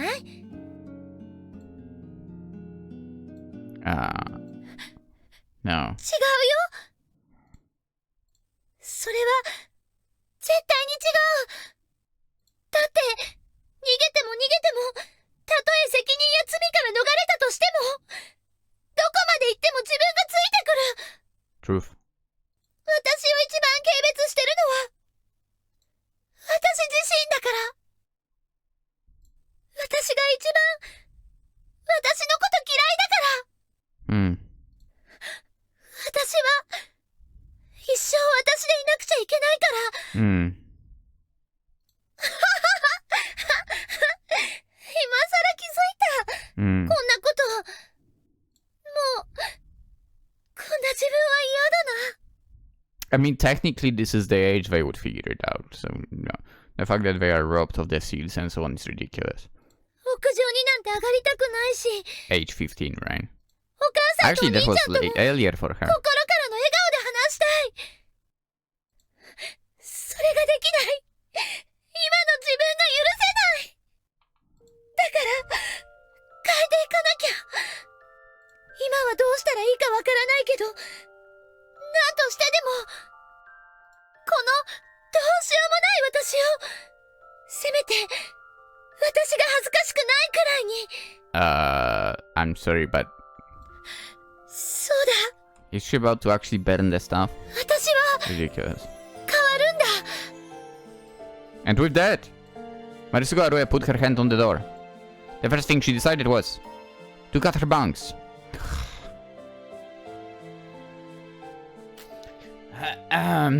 Yeah, right. Female character development. Cutting hair. To be able to see more of the world, even by just a little bit. So that others could see her for who she was. So that she could smile even in the face of the hardship, and talk to someone who wasn't imaginary. Instead of climbing the staircase of escapism, she would walk her own path. And so, of her own free will, Aru opened the door. そうだ、決めたんだ。ここに来る前、自分自身を変えるって。自分に恥ずかしくない自分になろうって。正直、どうすればその目標に近づけるかなんてわからなかったから、再検査に縛られたり、タイムリープを繰り返して昔の自分に戻ったり。やっぱり私はどこまで行っても人間デブリだったけど、やっとわかった。こんな窮地に立たされて遅かったかもしれないけど。 Or is it? Aru looked at her hand, still reaching out towards the lighter, and withdrew it. 何をしているですよ。白化はすぐそこだというのに。Nah, it's already complete. あなたの価値観を私に押し付けないで。Yeah! 押し付け。そろそろ自分を理解したらどうですよ。She did. それはこっちのセリフです。Yeah! だってあなた、本当の自分から逃げてるだけでしょ。 Yeah! 何を。体が子供になっても精神年齢は大人のままなんでしょ。 Yeah! スタンガンもムチも手錠もヘッチな道具も私物なんでしょ。 Yeah. それにクローゼットの中身、あの難しい本だってあなたの持ち物なんでしょ。 That's right, she knows. 人に漫画を燃やせって言いながら、あなたは全然捨てられてないじゃないですか。未練タラタラじゃないですか。 Yes, attacker. だけど心はちゃんとジョブを真面目にやって。それが矛盾だって気づいてくださいよ。そのガラス玉の前、何を首から下げてましたか。2の7って書いたタグ、あれって自分が大人だって事実をなくしたくない、その抵抗だったんでしょ。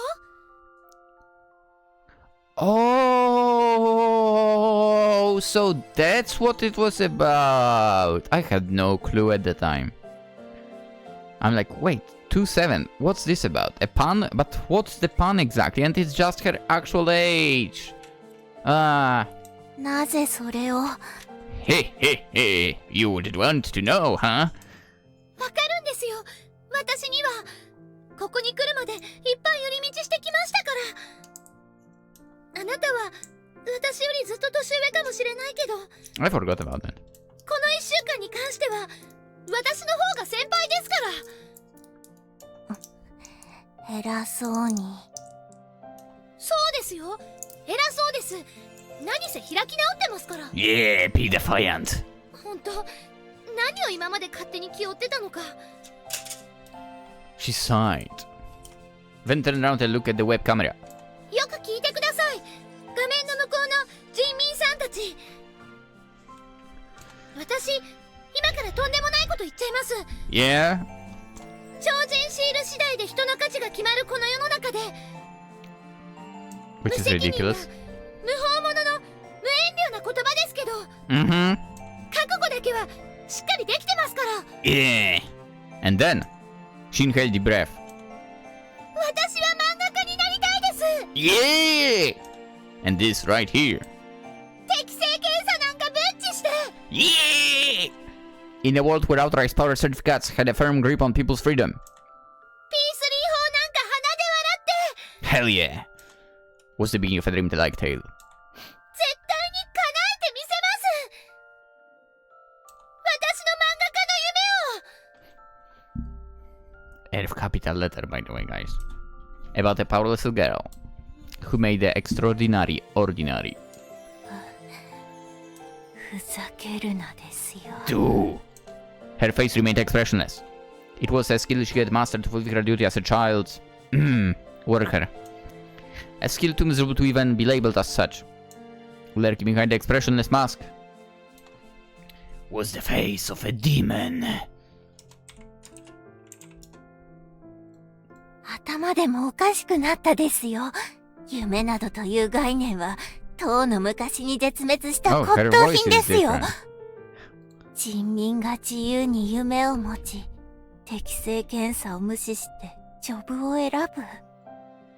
I mean, sadly, in a lot of cases, it still doesn't happen, but そんな危険思想、この世界では怪物に等しい。 no, no, no. It's that P3 freaking law, whatever, that is cancer. だったら怪物にだってなんだってなってやりますよ。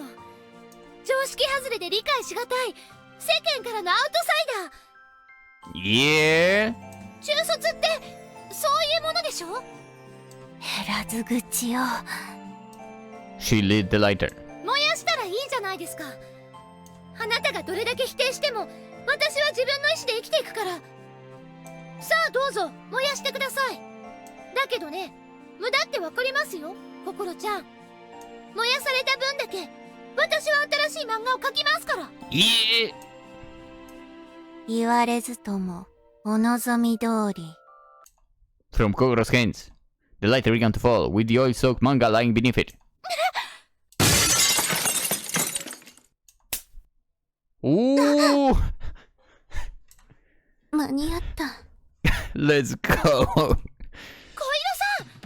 さん、ある枝探したんだよ。小色さん、ごめんね。ちょっと遅くなっちゃったね。 They hugged and smiling behind them. なんなんですよ。なんなんですよ、お前は。 Her voice sounded rough. Kogoro was overcome by a surge of homicidal rage. In response, Koiro. お邪魔します。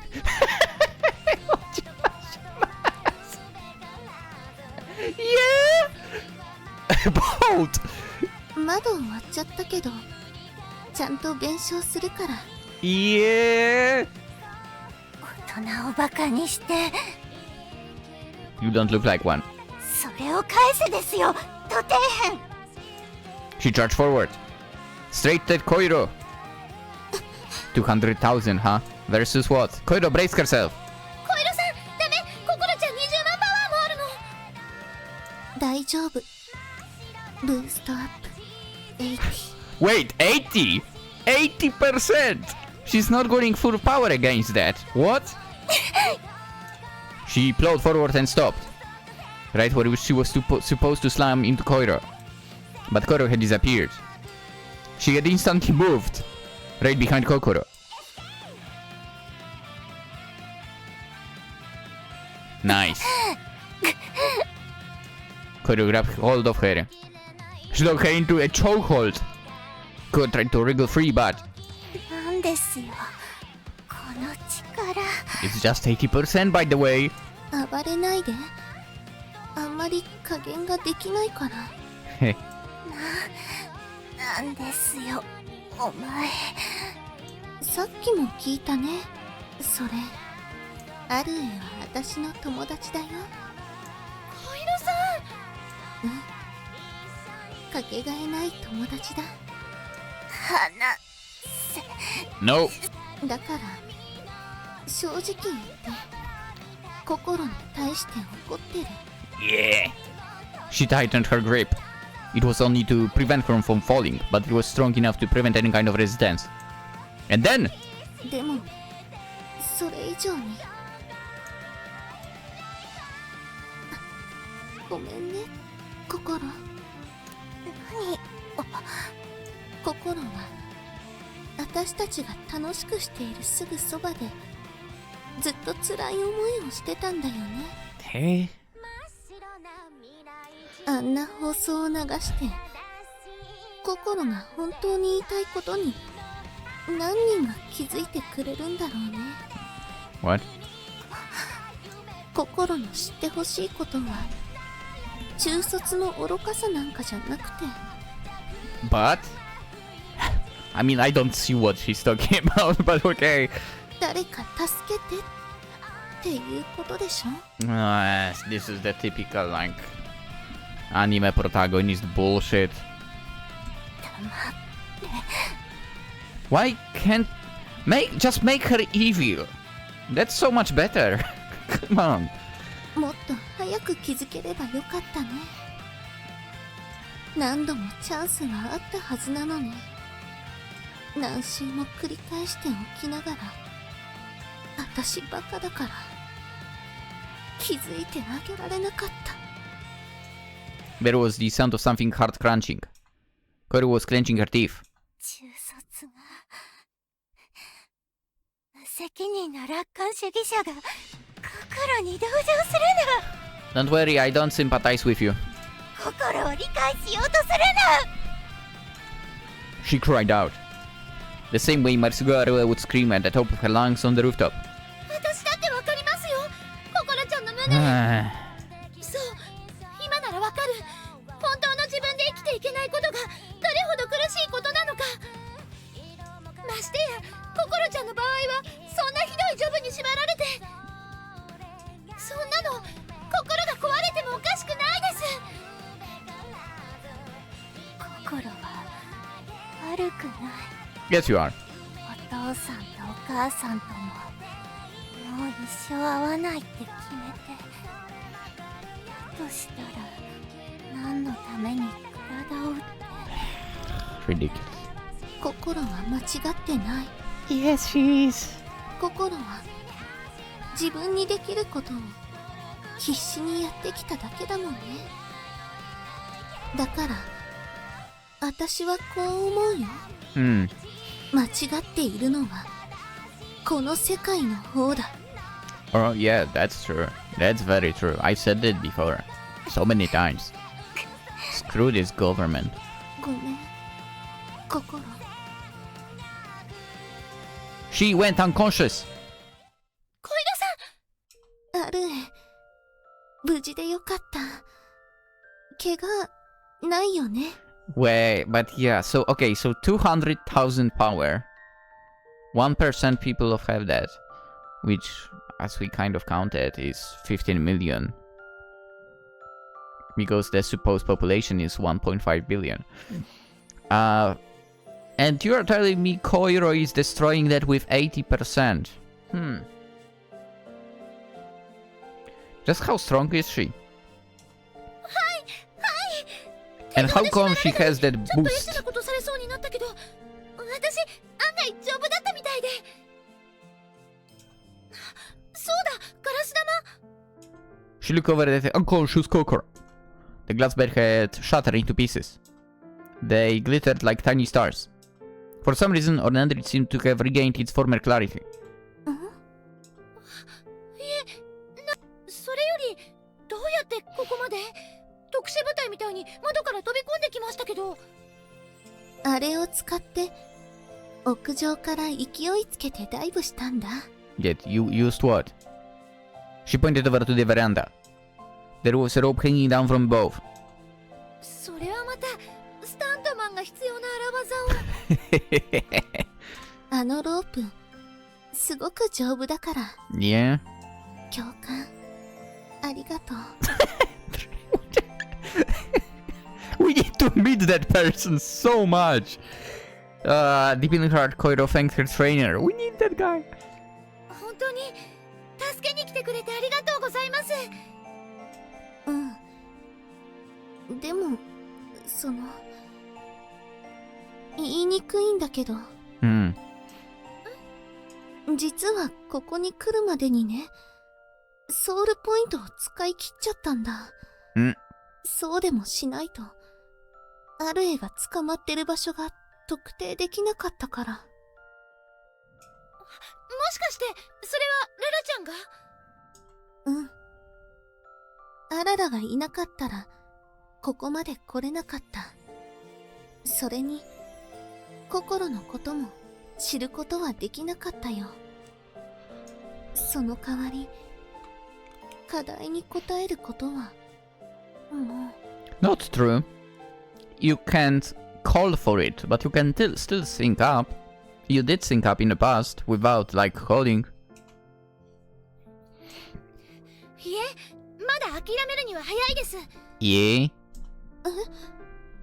でももうポイントが。小色さんはこんな終わり方は嫌だって思いませんか？ I'm not. それは思うけど。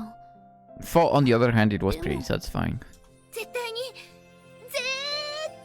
嫌だって心から思いますよね。心から思う。だったらまだ手は残されてます。Indeed. They sealed it away, but... タイムリープ。正真 really? 正銘、正しい手段として最後のタイムリープをするんです。On the other hand, good thing to do that, because all the events over here will basically not happen. でも Just then. はーい、どうもお疲れ。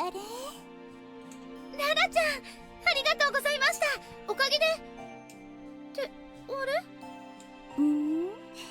もしかしてもう気づいたのかしら。 She did indeed. ララちゃんじゃないんですね。ええ、私はキララ。以後お見知りおきよ。って言ってもすぐお別れなんだけれど。アルエの居場所を見つけるのにね、キララの力が必要だったんだ。それで。どういうことですか？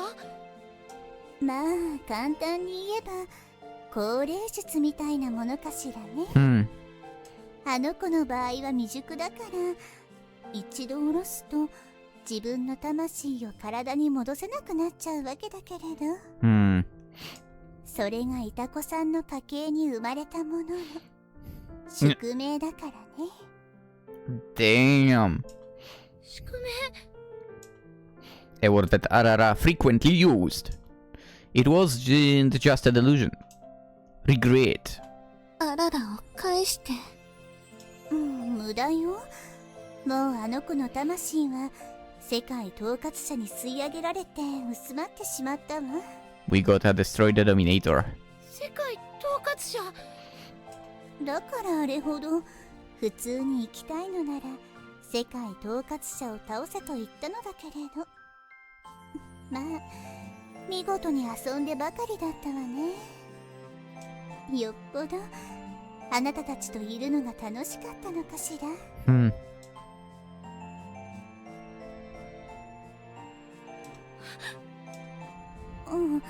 何かしら。 Arua grabbed hold of Kirara's shoulders. 私は諦めませんよ。ララちゃんとは課題をクリアしたら一緒に冒険に行くって約束してるんですから。あのね、諦めないって言ってもあなたには話してないです。ララちゃん、お願いです。私の漫画最終回まで読んでください。新しい1週間で今度こそしっかり続き書きますから。だから帰ってきてください。 By the way, this is still being streamed, right? All of it. 今度は友達として世界統括者でも何でも一緒にやっつけますから。 Yeah. All of a sudden, Kirara's body was sapped of strength. And just as quickly. 現地は取り付けたです。Easy clap. She displayed an indomitable grin.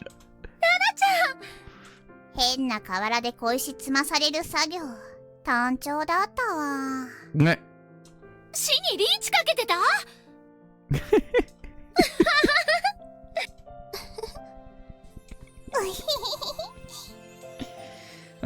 The three girls laughed in unison. Collecting pebbles by the river. Jesus. And so, after finishing their long week, they returned safe and sound. This time for certain.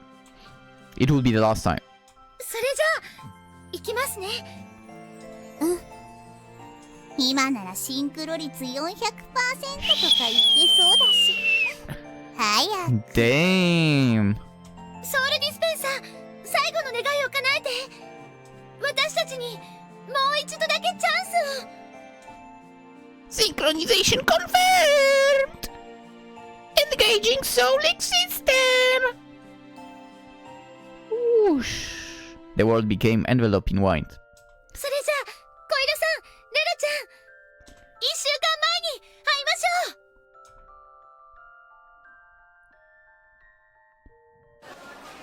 I keep forgetting it's always so loud in here. The place inside the train station. The time 7:55 a.m. The rush hour trains still slid past the platforms. Men and women in suits burst out as water did when someone removed their finger from the mouth of a fosse. There it was, a surge of people. A bustling whirlpool of civilization. A lone young girl stepped on the platform, being pulled and pushed by the wave. The sky was crisp and blue. Her face was fresh and clear. She went down the stairs in a gate. Right when she left the station, she received a call, almost as if it had been waiting for her. She picked it up on the first ring. Hi, it's Mom! 電話ありがとう。お母さん、一人でもちゃんと駅に着いたから安心して。それからお隣さんへの挨拶の品も持ったから。 I just somehow managed to disconnect the headphones. Yare yare. I don't know why they disconnect sometimes. On the like slight movement. Actually, I know. The base is kinda bulky and that's why. Anyway. Ha! Really? それからマンションまでの道も大丈夫。歩きでもいいんだけど、バスの方が早いからそっち使おうと思ってるんだ。 You sound almost like an adult all of a sudden. そうかな。あのね、お母さん、聞いてほしいことがあるんだ。What is it? いきなりでごめんね。再検査のことなんだけど。Right. 私、やっぱり受けないことにした。再検査を受けないっていうことは、つまり小さい頃からの人生設計を完全に捨てるっていうことだけど。 Imagine saying something like that to your parents. Oh my god.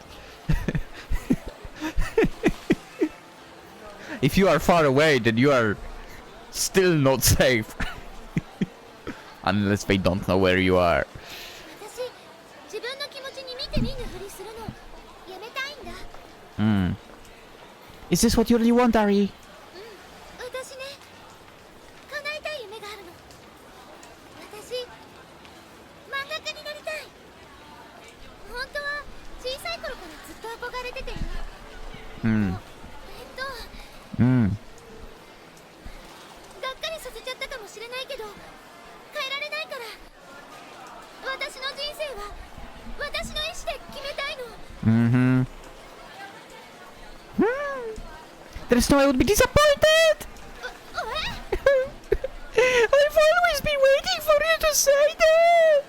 そうなの？ Of course, I knew you're so good at drawing manga and whenever you're working, you're positively shining! でもシールとか影とかは As long as we're getting along every day, we'll be fine! 了解。いやいや、それはダメ。バイト見つけて少しずつでもお家にお金送るから、そうでもしなきゃさすがに。Okay, got it. I'll let you be the one to decide it. Anyway, give it your best, Ari. お兄ちゃんには私から話すから。Okay, you do that. Ah, what a lovely mother she has. In front of the apartment, the tabula rasa. She ran up to the entrance, struggling to catch her breath. Just then, she bumped into someone. She recomposed herself and turned to face her. ぶつかっといて何をほうけているですよ。ごめんなさい。そっか、覚えてるわけないんだよね。 What if she does? 首にはガラス玉もタグも下げてないか。何をじろじろ見てやがるですよ。口の方は悪いまま。 This was probably her normal self. Even so, considering she still looked like a child. 失礼ですけど、袖をまくってもらっていいですか？は？なんですよ、いきなり。未成年だからといって何を言っても無罪放免と思ったら大きなミステイクですよ。 Saying that, she flipped up her cute sleeves. What is that? Is she like a sniper right now? There was a seal there. シールじゃない。これは一体何のシールだろう？研究者シールですよ。素粒子物理学のね。 Oh, wait. Huh? Kokoro's future had changed. After repeating time over and over, only hers had changed. ということは、もしかしてもともとロリロリNyeh. Kokoro had said that she was probably picked out for her previous work because of her youthful appearance. なんですよ。ホーリーファックに失礼ですよ。悪いですよ。27にもなって、こんなチンチクリンのすってんてんは、女とは呼べないとか言うですよ。I mean, yeah. I mean, still a lolly, to be honest. なんだ。 Whenever they dropped like a bomb of a curse in English, it makes me laugh. フェミニンな団体職員に、訴えまくりまくりまくりですよ。Huh? いや、ごめんなさい。ほんとごめんなさい。失礼を浴びさせてください。まったく。名乗りもせずに失礼極まりないガキですよ。これはまた失礼しました。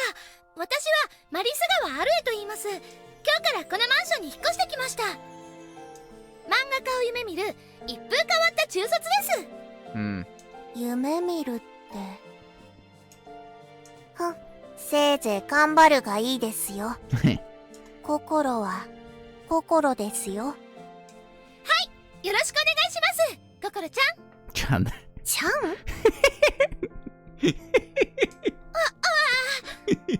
ホーリーホーリーホーリーシットですよ。Holy shit! Room 1401. In front of the door. や、あるね。遅かったです。また寄り道でも？いえ、大したことじゃないです。さあ、行きましょうか。決着つけに。In front of the salt dispenser, the three of them had assembled. They all looked back on their series of extraordinary experiences and reflected. A lot of things happened. A whole array of things, in fact, that probably should be off, right? The girls felt like they actually had one hell of a tough time getting this far. なんか、すごい。ふわっとしか思い出せない。What do you mean? さすが中卒です。 What? They looked at each other and giggled. あんなにいろいろあったのにね。確かにレベルも上がっているのだけど。それが私たちですから。さて。 She called up hello with the red button. And as she did, she realized there was a blue button next to the red one. なんだろうこれ。 She pushed, obviously. Here we go. Why would you not? An image popped up on the screen. Technical difficulties, please stand by. 入浴中？ Nice. Where is the CG? なんで洞察ボタンが？ Why is there no CG? おそらく社の者の趣味かと。 Where is my CG? かわいそうだから、早く赤ボタン押してあげよう。And so we did.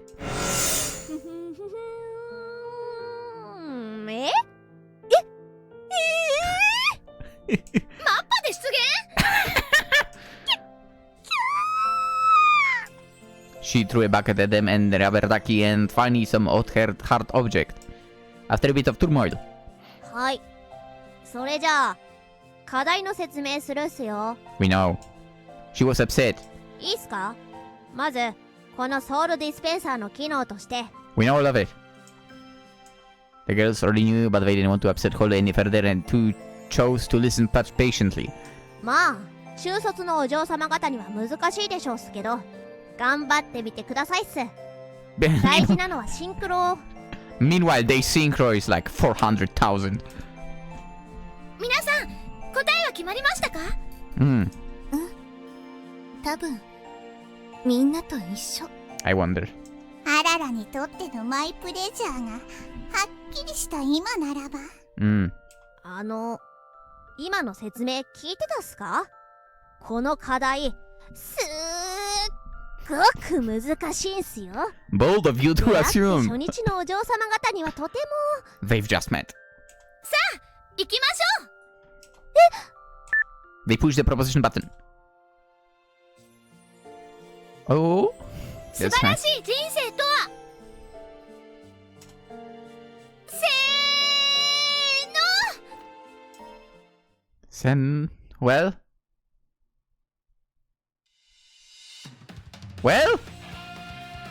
synchronization confirmed.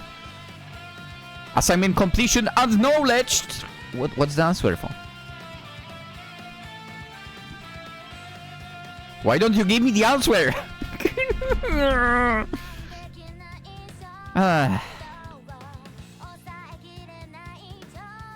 Good song.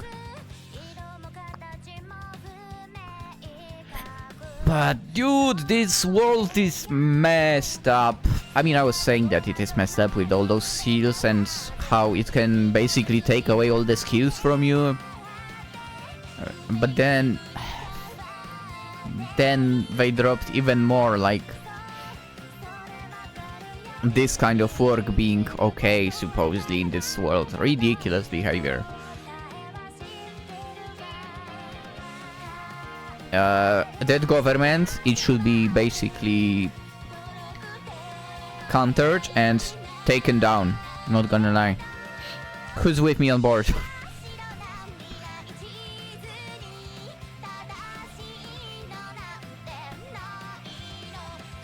Yeah. Also kind of, again, funny. I mentioned this already, you know. Arue acting like she shouldn't, you know, basically trying to not study, I'm like attacking. That's okay. Arue being attacked by someone else? Oh no, you will not do that! Oh, give me the answer. またチラシがいっぱい入ってた。 What about the answer for? ケーキ屋さん、電気屋さん。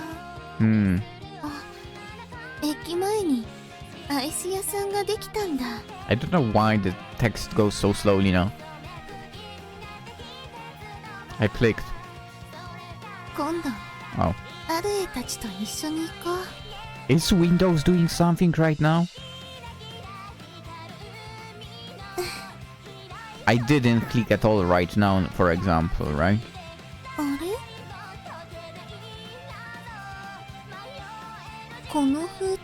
I'm not clicking at all. 見たことない言葉。 It's going on its own. It works on its own right now. I'm not doing anything. エアメールっていうやつだ。 Huh? I'm not clicking. 外国から送られてきたんだ。 Abroad? What? What do you mean? Who would send something from abroad? Is it Coach? China? これ This is? 教官からの手紙だ。 I knew it! But why? Come on! Let's go! Special thanks. Oh yeah, I think this game was kickstarted.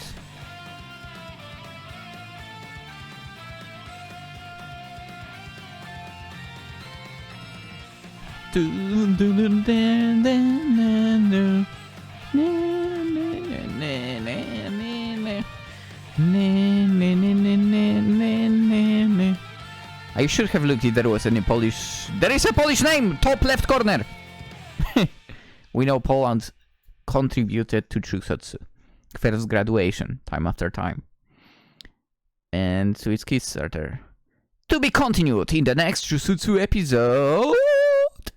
Yeah. I did purchase the 1.5 as well on Steam. By the way.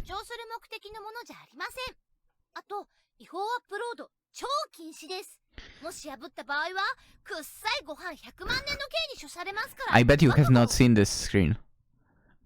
This is the starting screen for the game, by the way. Yeah. Are we saying that?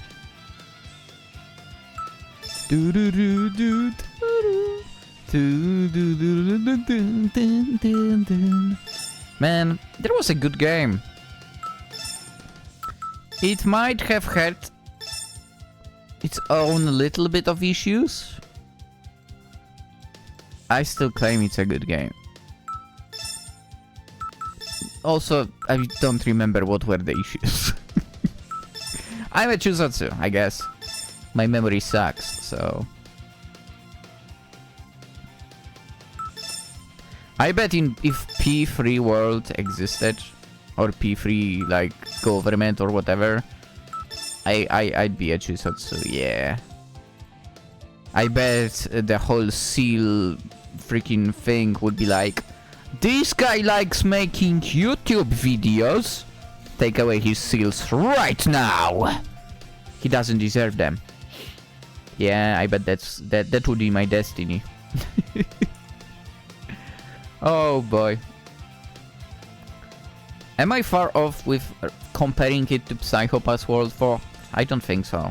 I think it is similar. Over there for, well, obviously there was crime coefficient.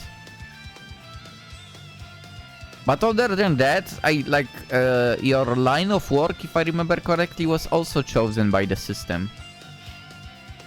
Yeah. Both of those worlds kinda messed up. I definitely did not see, like, at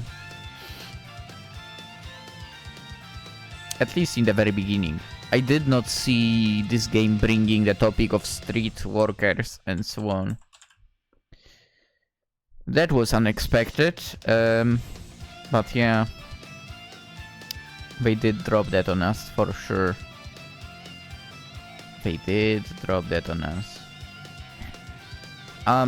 As I mentioned, I've bought the 1.5 as well on Steam, and, well, we will be doing that as well. You can expect that for sure. You can expect that for sure. Maybe we'll start even tomorrow. Maybe we'll start even tomorrow. I think we will. Wait, what is it today? Wednesday. Okay.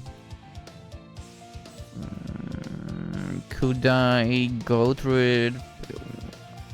I don't know how lengthy the second game is. But let's see, reviews, time in game, 3.1 hours, 1.7, 4, 4.6. I don't know how, like, much, and then we have like 28.5 hours. Dang. Maybe I can manage to get to it properly before Christmas. We'll see. But I think we'll start it tomorrow. Yeah. Right off the bat, we'll get into Chuusotsu 1.5. I don't remember what's the rest. 1.5th graduation, the moving castle. Okay. Okay, I think I see a new character as well, who is not a lolly. That's good, that's good. Not a lolly, my type. Yeah, anywho.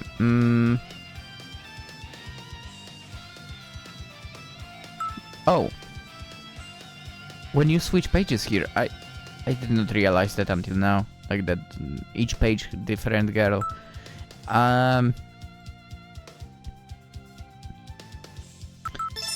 If you think about it, Arue, out of the three, did not have any special powers about her, for. Yeah, she was the only one without powers. Like, Arara had this weird summon thing, which almost erased her from existence, but hey, that's something. Apparently that's something going on and on in her lineage, which was interesting. And then we have Koiro with that power boost. Where, again, 80% of it was still better than the power of 200,000, which apparently only top 1% of people had, so really makes you wonder how strong that girl is.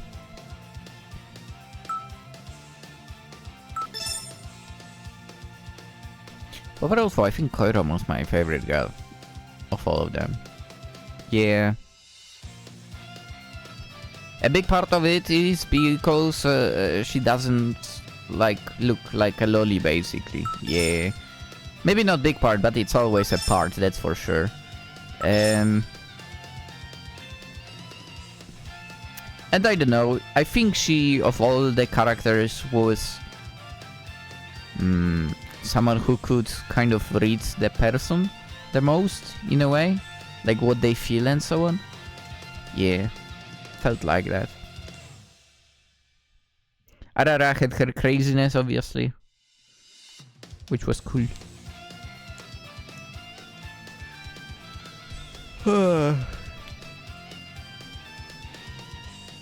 Arue had this, like...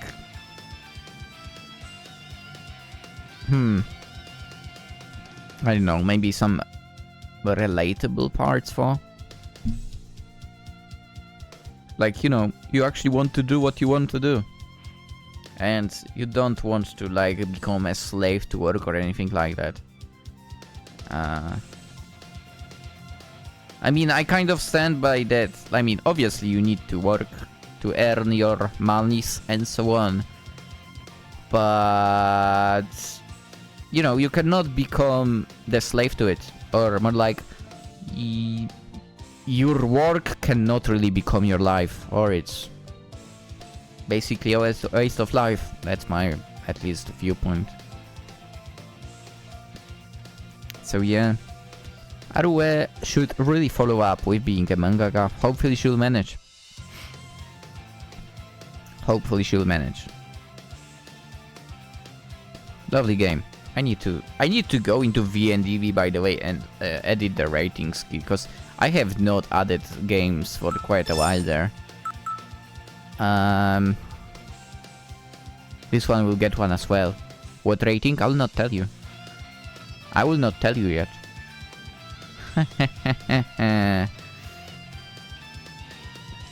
But, well, I bet it will be above the average rating of the VNDB. Yeah. Alright. I guess it's time to end the video. Oh shit, that's a lengthy one. Almost over 2 hours. Oh crap. Or as would like Kokoro say, holy shit though. Except it would sound kinda more funny.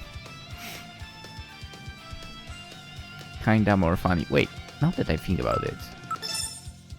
Has she always been rocking like those like leggings, I guess, underneath her shorts? Wait a second.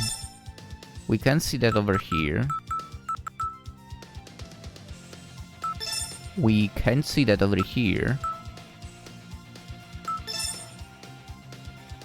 Oh yeah, there is some kind of like pattern on those. I did not notice that previously. Like in here it's not very visible, to be quite honest. But there is a pattern on those leggings she's carrying. Over here is visible. I like that. Alright, let's end it. And I think tomorrow we'll get to, again, Chuusotsu 1.5th graduation, the moving castle. And we'll see what's being presented in that one. Hope to see you there. Follow your dreams or something. Yeah, follow your dreams, but also be reasonable, obviously. As long as it doesn't hurt anyone or something like that. But yeah, don't give up on dreams, I guess. It's important. It is important. Take it from someone who gave up on one in the past. But well, now it's too late. Some things you can't get into, unfortunately. So you have to find something else. Yep. And with that, wise knowledge from Lynx, that is me, I'm gonna sign off. As I already said, like 5 times, tomorrow Chuusotsu 1.5th, I believe. And I don't know, maybe some other games alongside that. It's close, so Merry Christmas! And have a great time, Christmas time, yeah. That's it. I'm out. Like, subscribe, and so on. Always appreciate it. Bye!